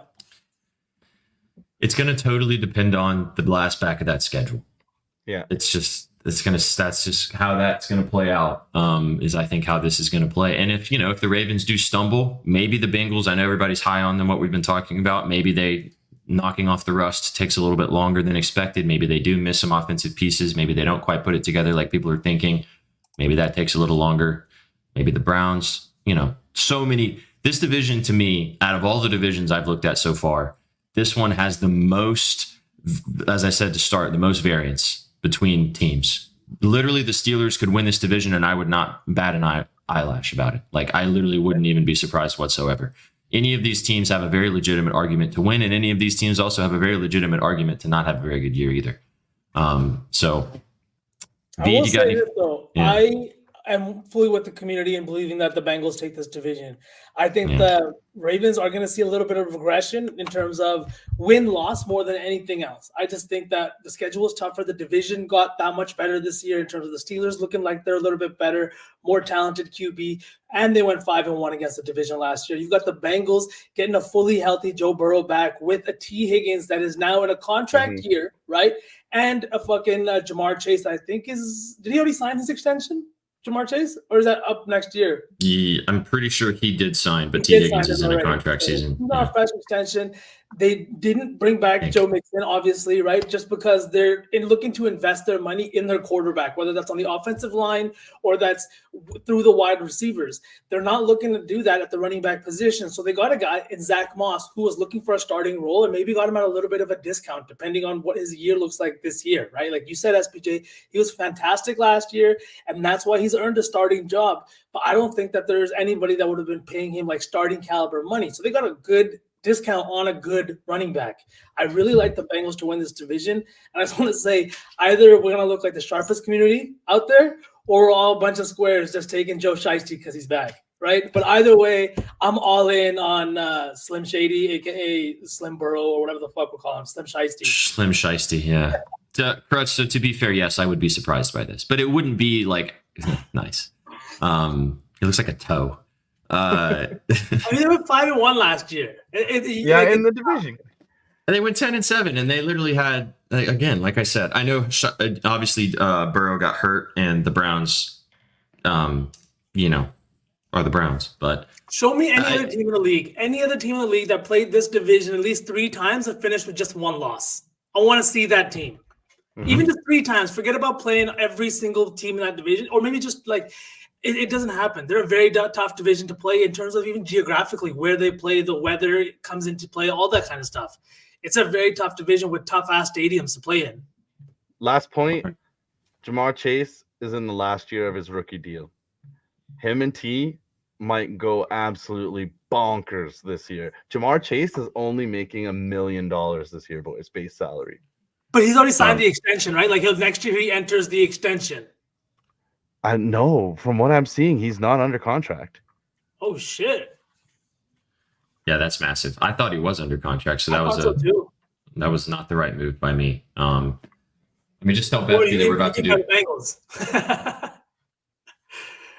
So, all right. So you're going Bengals. Stook, are you going Bengals too to win the division, or do you have other thoughts? If you had to choose one, I'd go Bengals.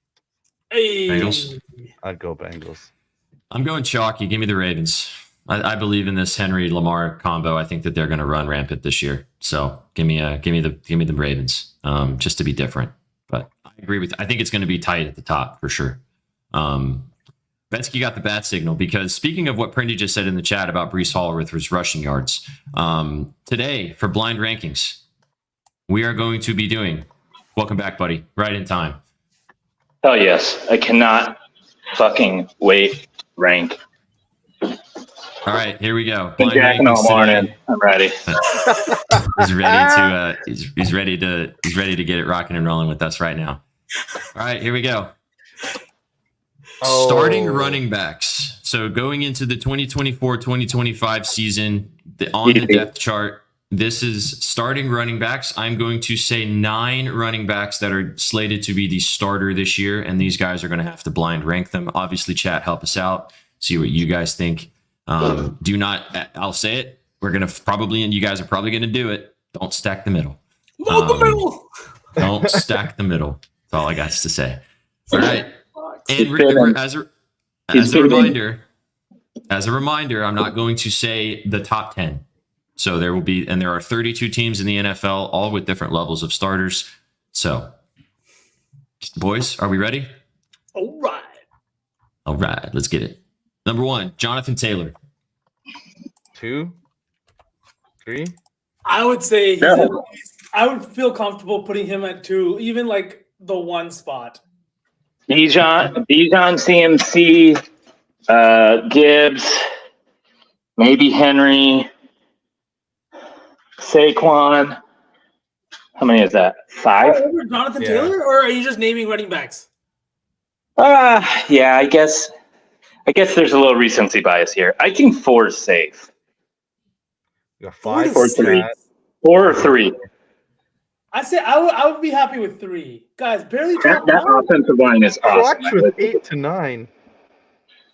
I'm a huge are you worried JT about hater, Richardson taking away a lot of rushing? Boys, Let's do Jonathan 5. Taylor is a fucking stud. What are we doing here? What is going on? I think 4. I think 4. 4? Yeah. I guess we got 3 seems high with the way chat and Betsky and everybody agrees. So I think 4. I guess 4? Yeah, 4. 4? All right. Sure. You guys started out very conservative. Bijan and Gibbs are already better than Jonathan Taylor? They're on a better offense. And they don't have a quarterbacks that are going to run it in. B disagrees vehemently. All right, are you ready? Number 2, Breece Hall. Oh, I forgot about him. 5, 6. I'm fine with 5 here. Do 6. Or I'm fine with 3. 3. 3? Not 3. I don't think he's better than Jonathan Taylor. Not 3. He doesn't have a quarterback that's going to run it in. But he also doesn't have a. But this isn't just started. We're just ranking starting running backs. This is not like fantasy wise or like anything like that. It's just starting running backs in 2024. Breece Hall hasn't even had a 1,000-yard rushing season yet. Because he's been injured. I mean, so has JT though. But JT still had 1,000-yard rushing years. Fair enough. I would do 5. 5 I can get down with. Yeah, we're stacking the middle. We're stacking the middle. Yeah, I was gonna say do fucking 6. Give yourself space. Do 6. All right, do 6. Immediately stacks the middle. No, I think 5. 5? All right, if that's the rank master wants to do 5, let's do 5. 5. I think chat can also agree on 5. All right. All. Oh, I love this game. Number 3, Saquon. Jeez. 3. You tell us not to stack the middle, and then you just give us all the like round 2 guys right up. What about Okay. 3? I'm fine with 3. Fine. Suck? I don't like it, but yeah, sure. Well, all right. What do you think it should be? Saquon's, what do you think, Suk? If we're not doing fantasy here, Yeah. Well, I would kinda say like that I think that the ranking part of this is like, I think taking it all into account, like how they affect the team, their overall talent, and also what they're going to bring to the table going into the season. So, I mean, I think it all kind of ties in from that perspective. I think you gotta go 3. I think so too. All right. QB. Take one. Oops. Damn, Kobe. Colby, come on, bruh. Get 4,000 followers and you're not even subbed. What are we doing? Yeah, you hit so many home Congrats. run bets, you ain't even subbed up, bro. All his money. Congrats on the 4K too, my man. Go check out Colby's page. Go give him a follow if you haven't already, and also retweet and like his comment to get two polos. I'm on the show more than I tune in. Why do I need to sub? That's fair. I subbed you. I subbed to the channel and I hang out with you. You should tune in just as much. All right, buddy. Yeah. He just admitted he doesn't watch our shows. Thanks for being He's here watching- today, though. He's watching right now. Right in here.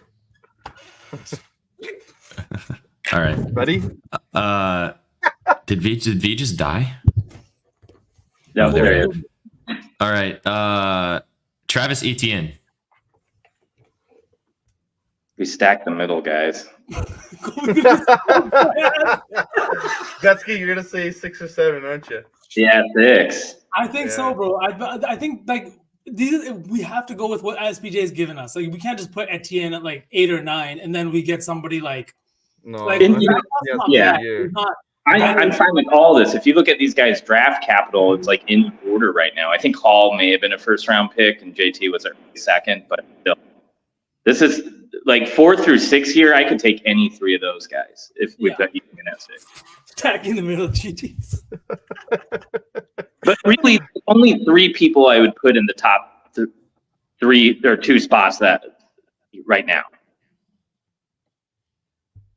You know, I would only put CMC, Bijan, and Gibbs in the top 3. Let's give him 7, just to give us a little space at 6 in case we Yeah, want to put. and 6 is reserved for one of those 3 just in case we get one. Yeah. Good idea. I like it. Yeah. So Etienne. Kobe, you're only allowed to drop your tweets in here if you were subbed up. Okay. Don't shit on him. He's trying to spread the polo love. I will. I've loved him yesterday. Today I have to shit on him to even it out. All right. It's not Saturday. Time to be rude. Wow. Yeah, no ads over here, baby. All right, next up, Derrick Henry. Oh. We're saving 6. I think because of his age, 8 is fair. Going into 8?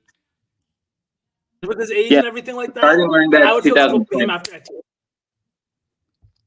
I would put him 6. I'm with Prendy. I'm fine with 6. Yes. Yeah, 6 is fine. 6 is fine. SPJ 6? shambles. Where would you put him? Where would you put him, SPJ? 2? I can't because I know what the list looks like, so I can't comment. So 6. Yeah. Yeah. Emery. Even though he's probably the best outside of CMC of the past 15 years. Rusty. But this year, there may be a drop off. Just telling you, boys.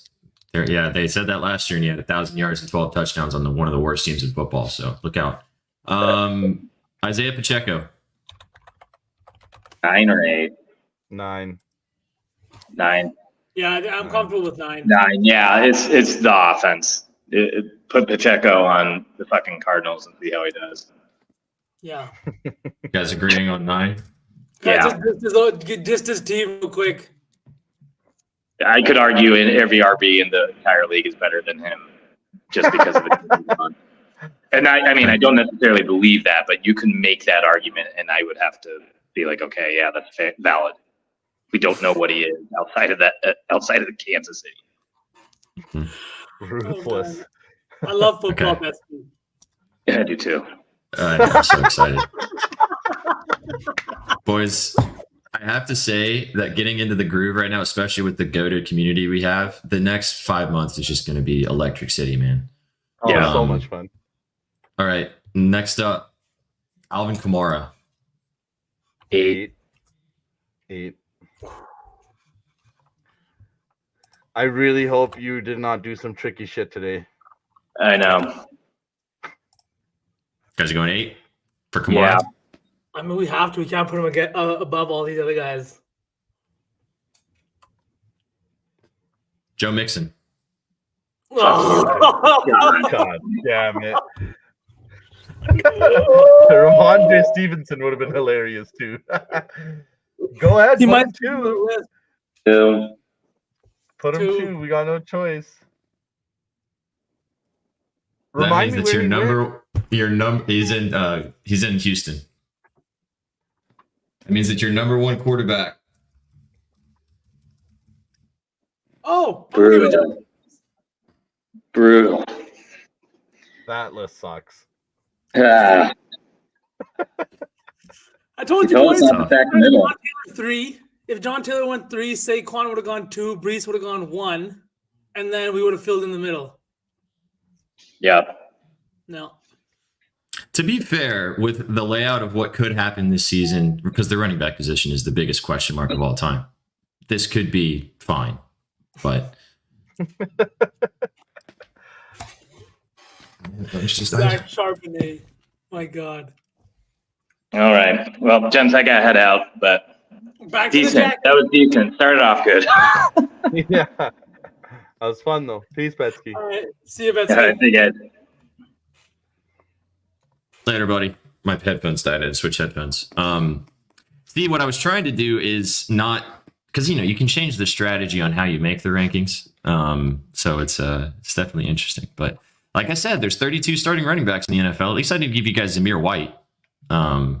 So now, if you guys want in chat, do you want to do one more? Instead of this, do we want to play trivia or one of those? I've missed playing those games. And I know it's Friday. We had a long ass show, so I didn't suggest it. But I would love to even do the other one. I know it's NBA and this is a Griddy-Ion gang, but I love the game where you have to tell which game it is and then pick everything as it goes on. I'd be down to do trivia. Game? Let's do trivia. I'd be down to do trivia. The Daily Dozen. What's wrong? Yeah. No, trivia, baby. Should I pull it up? Yeah, can you pull it up, Suck? I got it. I always call it. I always call it Dirty Dozen, Suck, and now you call it Dirty Dozen. It's when it's Daily. It's not Dozen. called the Dirt. Oh, it's Daily. Christ. I call it Dirty Dozen too, though, and it's totally not. It's a better name. I know. We need to make our own Dirty Dozen. 100%. Where do you guys want to start? Do we have 12 of us at Betty News? We are the Dirty Dozen. Almost. Yeah. Actually, almost. All right. Let's go. Let's start with NFL. Let's just go in order. Yeah, start NFL. All right. This 2010 NFC team only mustered 10 passing touchdowns across 3 quarterbacks, including Derek Anderson and Max Hall. Was that the Lions? Not the Lions, the Panthers? I think that's the Panthers, isn't it? Might be the Panthers. I think Derek Anderson started for the Panthers. I don't know who Max Hall is, though. Chat? I want to say Panthers. Help us, Did chat. you also come back? Yeah. Panthers. Panthers. Yeah, Panthers. Go for it, Sug. Go Panthers. Go for it? Yeah. Oh. Rusty. It might have been the Cardinals. It's okay. We'll double dip. We'll double dip on that. Averaging over 14 points per game and 7 rebounds per game, this junior power forward, originally from Germany, helped lead Michigan to. Isn't that Franz Wagner? Yeah. Or I think it's Maurice Wagner though that had a. He's a power forward. Yeah, Mo. Yeah. It's Mo. Yeah. Bang. All right, Olympics. The municipality of Lillehammer from this European country was the host of 1994 Winter Olympics. Oh, it's either Norway. Norway. Is it Norway? Lillehammer's in Norway? I'm pretty sure. I think Prendy said Norway too. Oh, Prendy did say Norway. Let's go. Bang. I watched that fucking show that was a spin-off of The Sopranos. Lillehammer. W geography. Retail and shopping.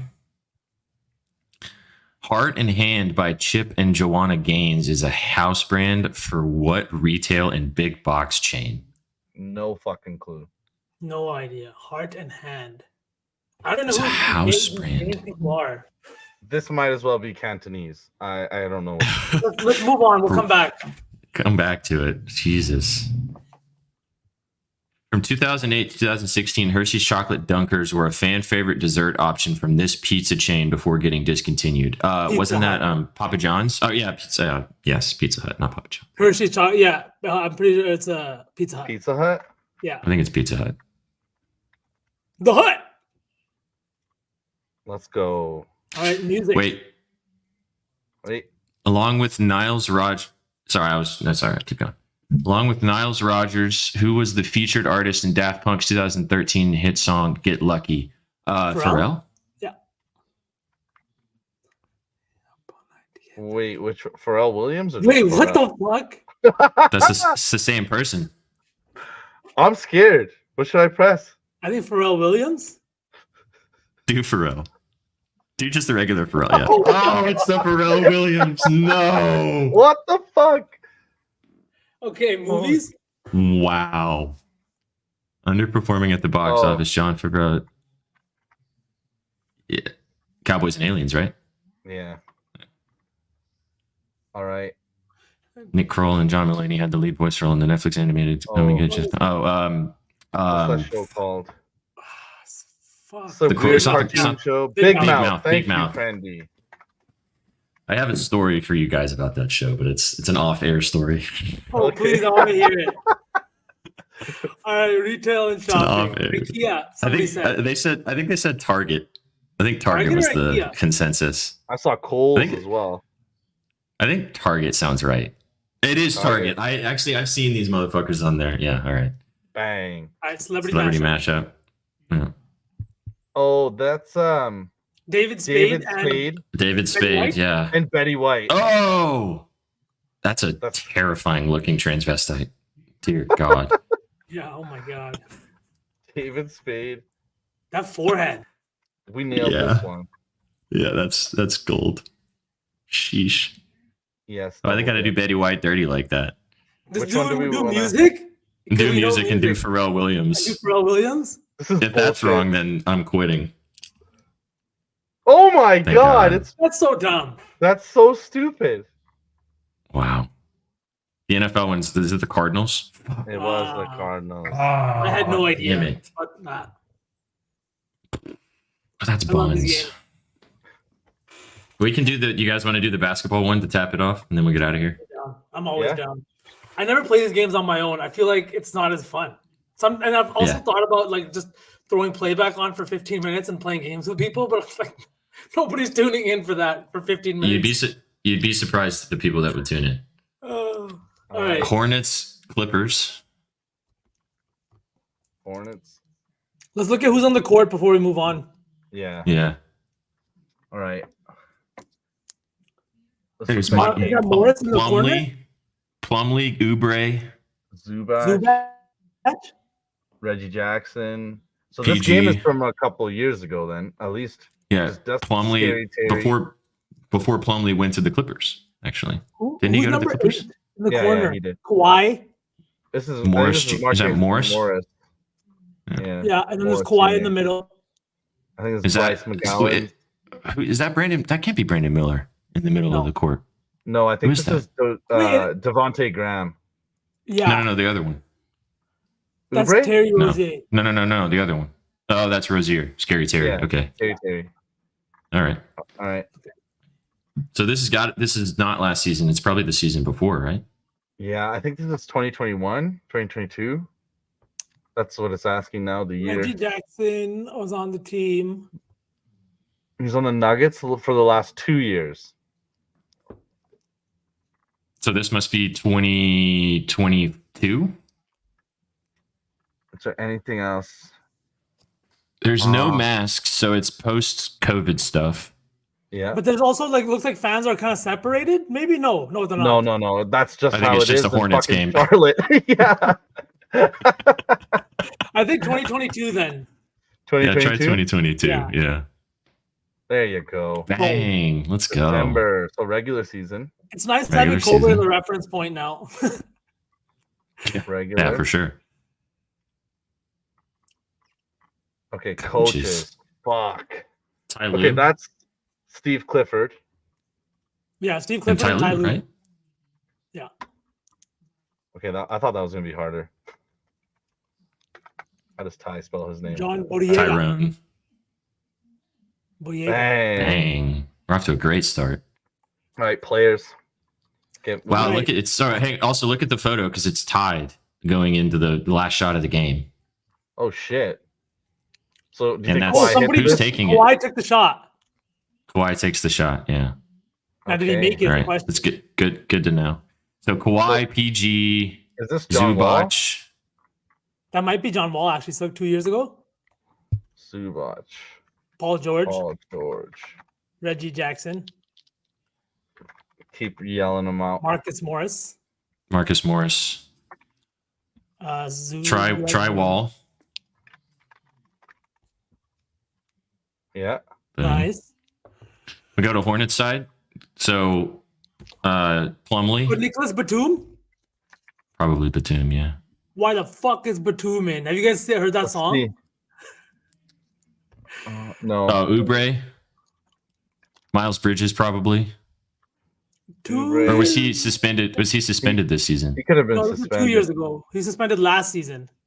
No, he wasn't actually. He might have been Rozier, yeah, Scary Terry. LaMelo. I don't think Kemba. No, I don't see LaMelo. We didn't see Brandon him Graham. in any pictures. Didn't you say Graham? Brandon Graham? Yeah, Devontae Graham. Devontae Graham? Sorry. Oh no, no Devontae. Okay. We got 9. We need 11. Two So more. Devontae Batum, was did you do- traded to the Pelicans for who in return? Couldn't tell you. Batum? Did you already do Batum? No, I didn't try Batum yet. You got to do that one on the Clippers. Oh, Oh, you know the Clippers. Oops. Batum. There we you go. We just need one more, boys. Jay Crowder. Who's number 6 right there? So Not Crowder. I don't know who this guy is. I can try Bryce Got a head- McGowan's. Got a headband? Nice. Wow. Pulled that out of your ass. 11. Should we try him for more? It's Kemba extra Walker? point. Oh, PJ. What about PJ? PJ Washington. Let's do more for some points. PJ So, Washington. yeah. Oh, what about that other guy? So who was the other center? Nick Richards? Nick Richards. Nick Richards? I don't think he's on the team yet. I think Bridges was suspended. Marvin pretty- Williams? Did we try Bridges? I can try Bridges.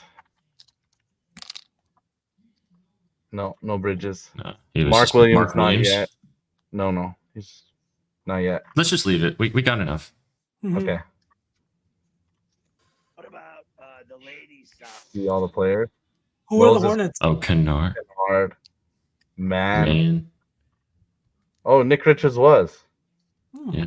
Richards. Kai Kai Jones. Jones. Theo Maladon. The Frenchman.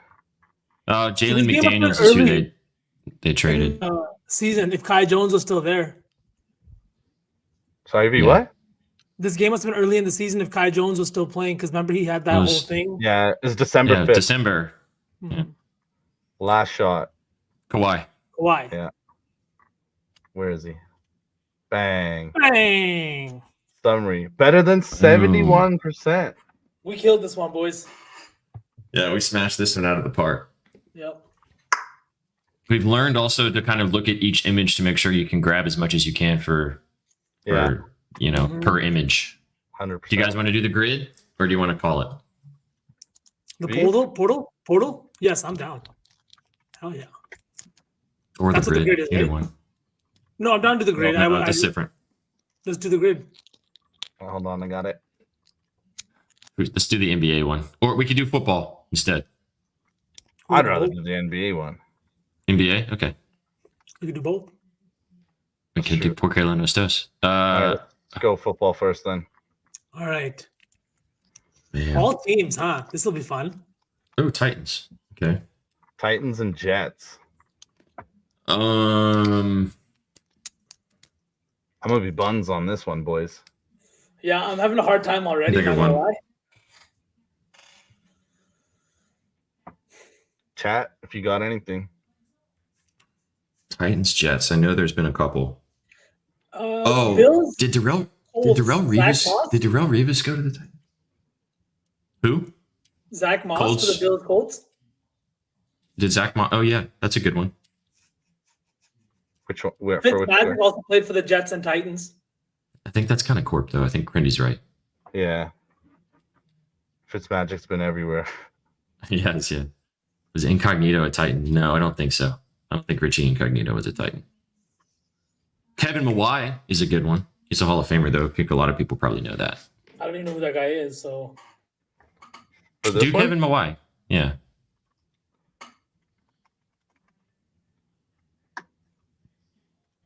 %7, not bad. Ooh, okay. Nice. Not bad, not bad. Titans, Vikings. I'm gonna knock out all the Titans ones first. I don't got fucking shit for shit. I actually don't have shit for shit either, dude. This is crazy. Do Josh Dobbs. Titans and Vikings. Josh Dobbs. No way they don't have it. Why is his name not? Might be Joshua. Yeah, Joshua Dobbs. 5%. Let's go. I forgot he played for the Titans. Yeah, he was pretty good for us actually. I liked it. Elijah Mitchell. Elijah Mitchell. I don't think he played in Buffalo. Crutch. Isaiah McKenzie played for the Colts last year. I like that. Colts, Bills. Oh, Isaiah McKenzie. That's more than Zach Moss too. Mm-hmm. It might be MC. So, like Mick Kenzie. I hate this. Yeah. Fifth one. Isaiah McKenzie. Yeah. 3%. Nice. Let's go. Dang. People probably gave up after they couldn't spell his name. Probably like, fuck this guy. Yeah, was Gore a 49er and a Bill? Where did Gore go after? Oh, Gore was a 49 and he was a Jet. He was also a Jet. He was a Jet. That's probably pretty corp though. But he was also a Bill. He was also a Bill though.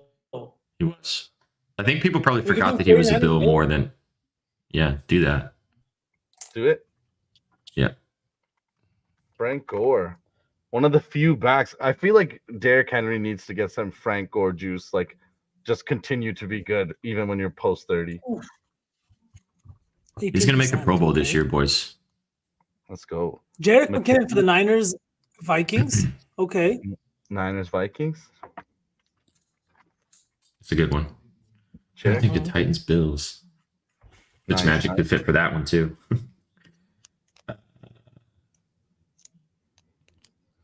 Astro Relay.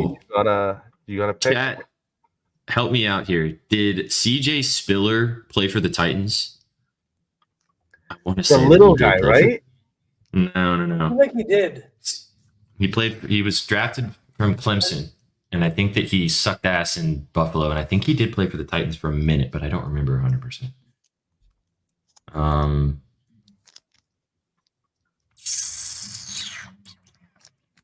Spiller wasn't a Titan. No, I don't think so. What a shout out. I know, right? Why do I think he played for the Titans? Jets.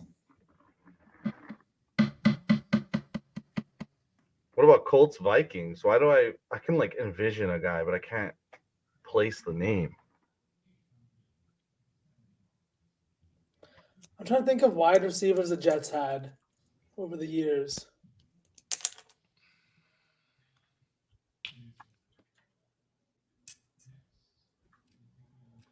You could do Roger Saffold for Titans Bills. Roger. What's the name? Roger. Just type in Saffold. Just type in Saffold. Saffold. Rod, I didn't know you freestyled. That's sick. Oh my god, his name is Roger with a D. Rodger. 4%. There we go. Nice. That'll do. Darnold for Niners Jets. I'm down for that. Might be kind of court, but that's okay. I mean, let's just get everything below 20%. I feel pretty good about that. Sam Darnold, right? Uh-huh. 36. Fuck. Whatever. It's an answer. It's an answer. It's the right answer. That works. Yeah. Colts, Jets.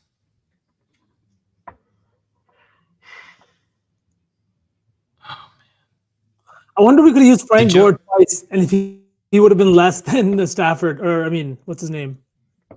I don't think you can use the same person twice. Oh. Colts. Did Fitzpatrick play for the Colts? No. Played for everybody else in the AFC South except, well, actually, no, he just played for the Titans and the Texans. Did Gardner Minshew play for the Jets or the Vikings? Mm-mm. No. Minshew, why does it feel like he could have played for the Vikings? I don't know. I thought that too. He's a warm weather guy. Nick Foles, that's a good one. Did he play for the Jets? Yeah, he did play for the Jets. Yeah. Did he really? I think so. Prendy, you sure? I'm gonna put it in there. I don't think he I feel did. like it was the Jets, but like Cromartie for Jets Colts. Cromartie. Let's do Cromartie. We've already got a 36%er. Yeah. Foles is not a Jet, Crutch says. 13, not high. Yeah, not bad. That's not bad. All right, how are we rounding this out, boys? Colts, Vikings. Let's just get it right. Let's just get Let's just get it correct. Watch it be like linebackers and shit. Yeah, there's so many positions. Anybody know the name of any strong safeties? We got all offensive players except the two that SPJ suggested. Yeah. Did Case Keenum play for the Colts? I don't think so. He played for the Texans. I don't think he played. Oh my god. You know what the answer is? It's a stupid answer, isn't it? TJ Hawkinson? No, Hawkinson didn't play for the Colts. Lions. Where did he play Lion. before that? Oh, another Lions. Blue team. Another blue team. Yeah, you're right on this. Oh man. I'm lost. I'm with Prendy. I'm lost. We'll get there. One player.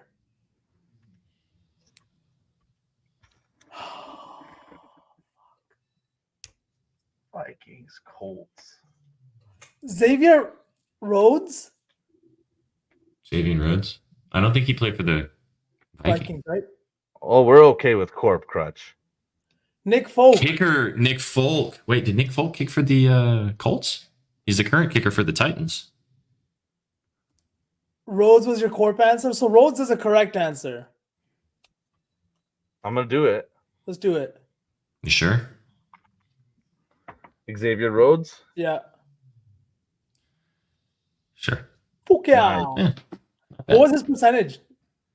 His percentage was 36. Yeah. 2 36s. But everything else was under 20. Not bad. Yeah. All right, now let's redeem ourselves with NBA. I don't know if we're going to redeem ourselves, but you guys got Celtics on here. Trailblazers is always tough. Oh, good one for the Nets Celtics. So, Marshawn Brooks? Yeah, Marshawn Brooks. We can do Marshawn Brooks or we can do Chris Humphries. Chris Humphries is a good one too. Humphries is a good one. I think people forget Marshawn Brooks though. 1%. 1%. Good one. Okay. And it's free Blazer Celtics. That's going to be so corp, dude. Yeah. That's true. It's going to be so corp. Cantor's a good one. I'm down to do freedom.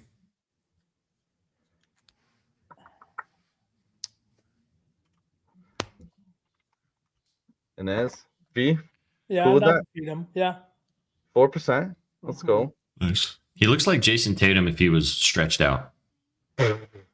How fucking dare you dislike that? That's the worst. Out of all the stuff that's going on Twitter today, SPJ, that was the worst one. He does, though. Look at him.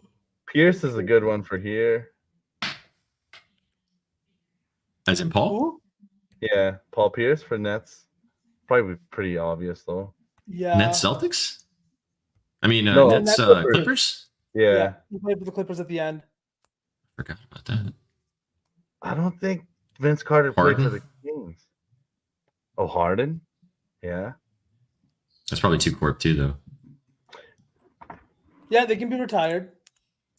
Yeah, anybody. Let's finish off the Celtics row. Let's do the Suns one.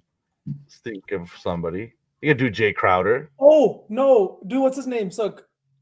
Fuck. He had curly hair. He was a little bit light skinned. He didn't play that much. His last name started with an H, I think. Hunter? Something Hunter? I don't know. Fuck. Suns, PJ Tucker. Oh, Suns, Clippers, PJ Tucker. Yeah. Yeah, that's a good one. You know which one's hard? The Kings and Blazers. DeAndre Hunter? No, he's only been on the Hawks. Can you just put in Hunter and see what comes up, Sook? I don't even like the only Hunter I know is the guy that's on the Nuggets now. Then there's Lindsey Hunter, who was a guard. Scroll. RJ Hunter. I feel like it was RJ Hunter, but I'm not 100% sure. RJ Hunter, if I'm remembering correctly, was the Creighton kid. He played for the about Celtics. Ime? I know that for sure. What about Ime? Udoka? Mm-hmm. I can only remember him on the Spurs. Ime for Kings Blazers. Oh. I'm down to try that one. Down. I have no idea. I didn't even know Ime played, to be honest. So What? He won championships with the Spurs. I did not know that. But especially like when he started coaching, I knew that much after. Go for it, sir. I'm down. We can ride with Brandy on that one. All right. Ime.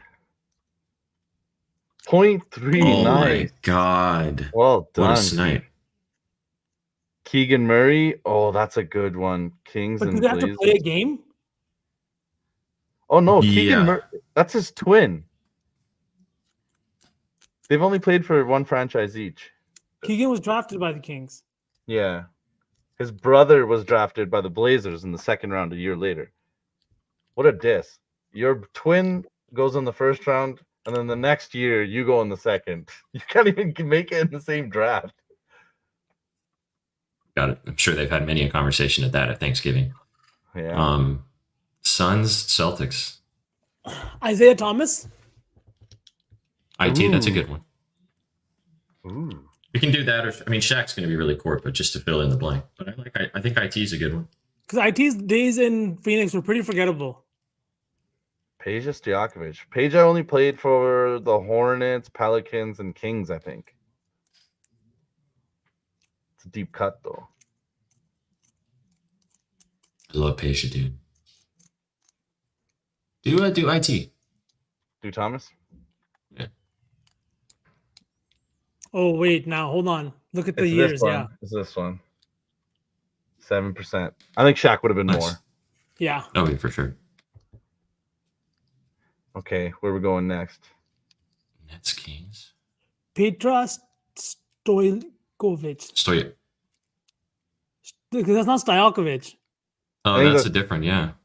Petra. But Stojakovic.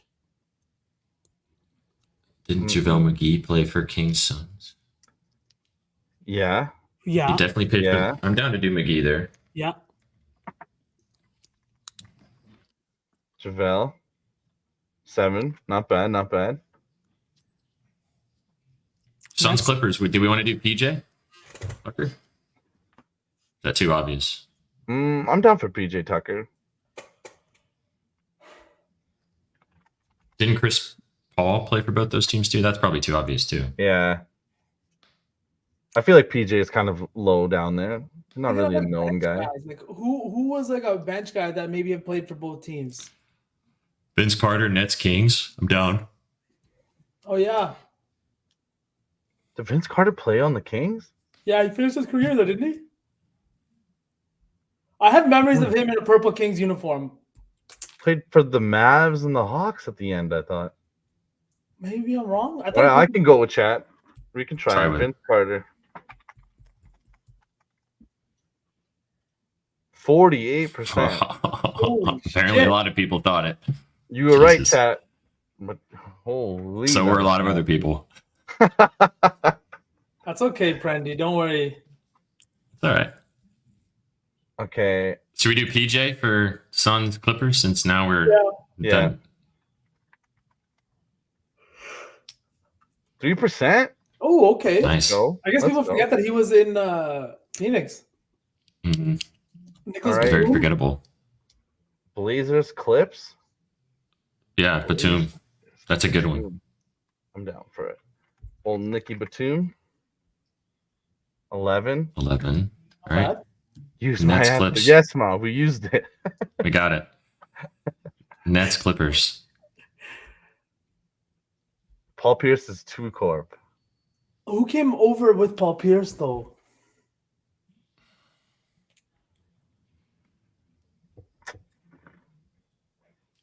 Let's see how high James Harden is. Did oh fuck. Let's Brandy. Did we? Yeah, let's see how high James Harden is. Let's see. Just do it. We got Vince Carter 48%. What do you guys think? I'm going to go 62%. I'm gonna go 54. I'm going like 69. Hey. 34. Nice. Wow. That's pretty low. We said That's probably because That's people wild. are like, we don't want to pick him too, right? Yeah. Yeah. Well, there's also a lot of guys that did. There's like PP, like you guys said. There's Blake Griffin. There's a lot of Yeah. different ones. Well done, boys. Not bad. All right, stuff. boys. All right, guys. Thanks for tapping in and hanging out with us today for the Griddy-Ion Gang. We talked about a lot today. Talked all about the AFC North. Loved having all of you guys join us on the show today. Thanks for tapping in as always. We'll catch you guys tomorrow to start the week on Monday on Afternoon Betspresso at 5:30 Eastern. Give us a follow right here on Twitch if you haven't already. We appreciate all you guys for tapping in and hanging out with us every single day. Go follow the goats over here, Sook and Vsauce. Go follow myself at Sweatpants Jesus. Go follow all of us for all the kids. Go follow Colby as well. Get involved with what he's got for his giveaway. He's going to be giving away 2 polos to you guys on Tuesday. So be sure to tap in. Hope you have a great rest of your Sunday. Great weekend. Boys, you got any final words before we get out of here? Yeah, Vsauce, what kind of product you put in your hair? I can send it to you. Send It's, it to me. I need something new. Yeah, it's a good product. I'll send it to you. That special Vsauce. We appreciate you guys tapping in. We'll catch you guys tomorrow. Have a great rest of your weekend. You guys came for the winners and you stayed for the vibes. Catch you in the next one. Peace. Peace. What you know about rolling down in the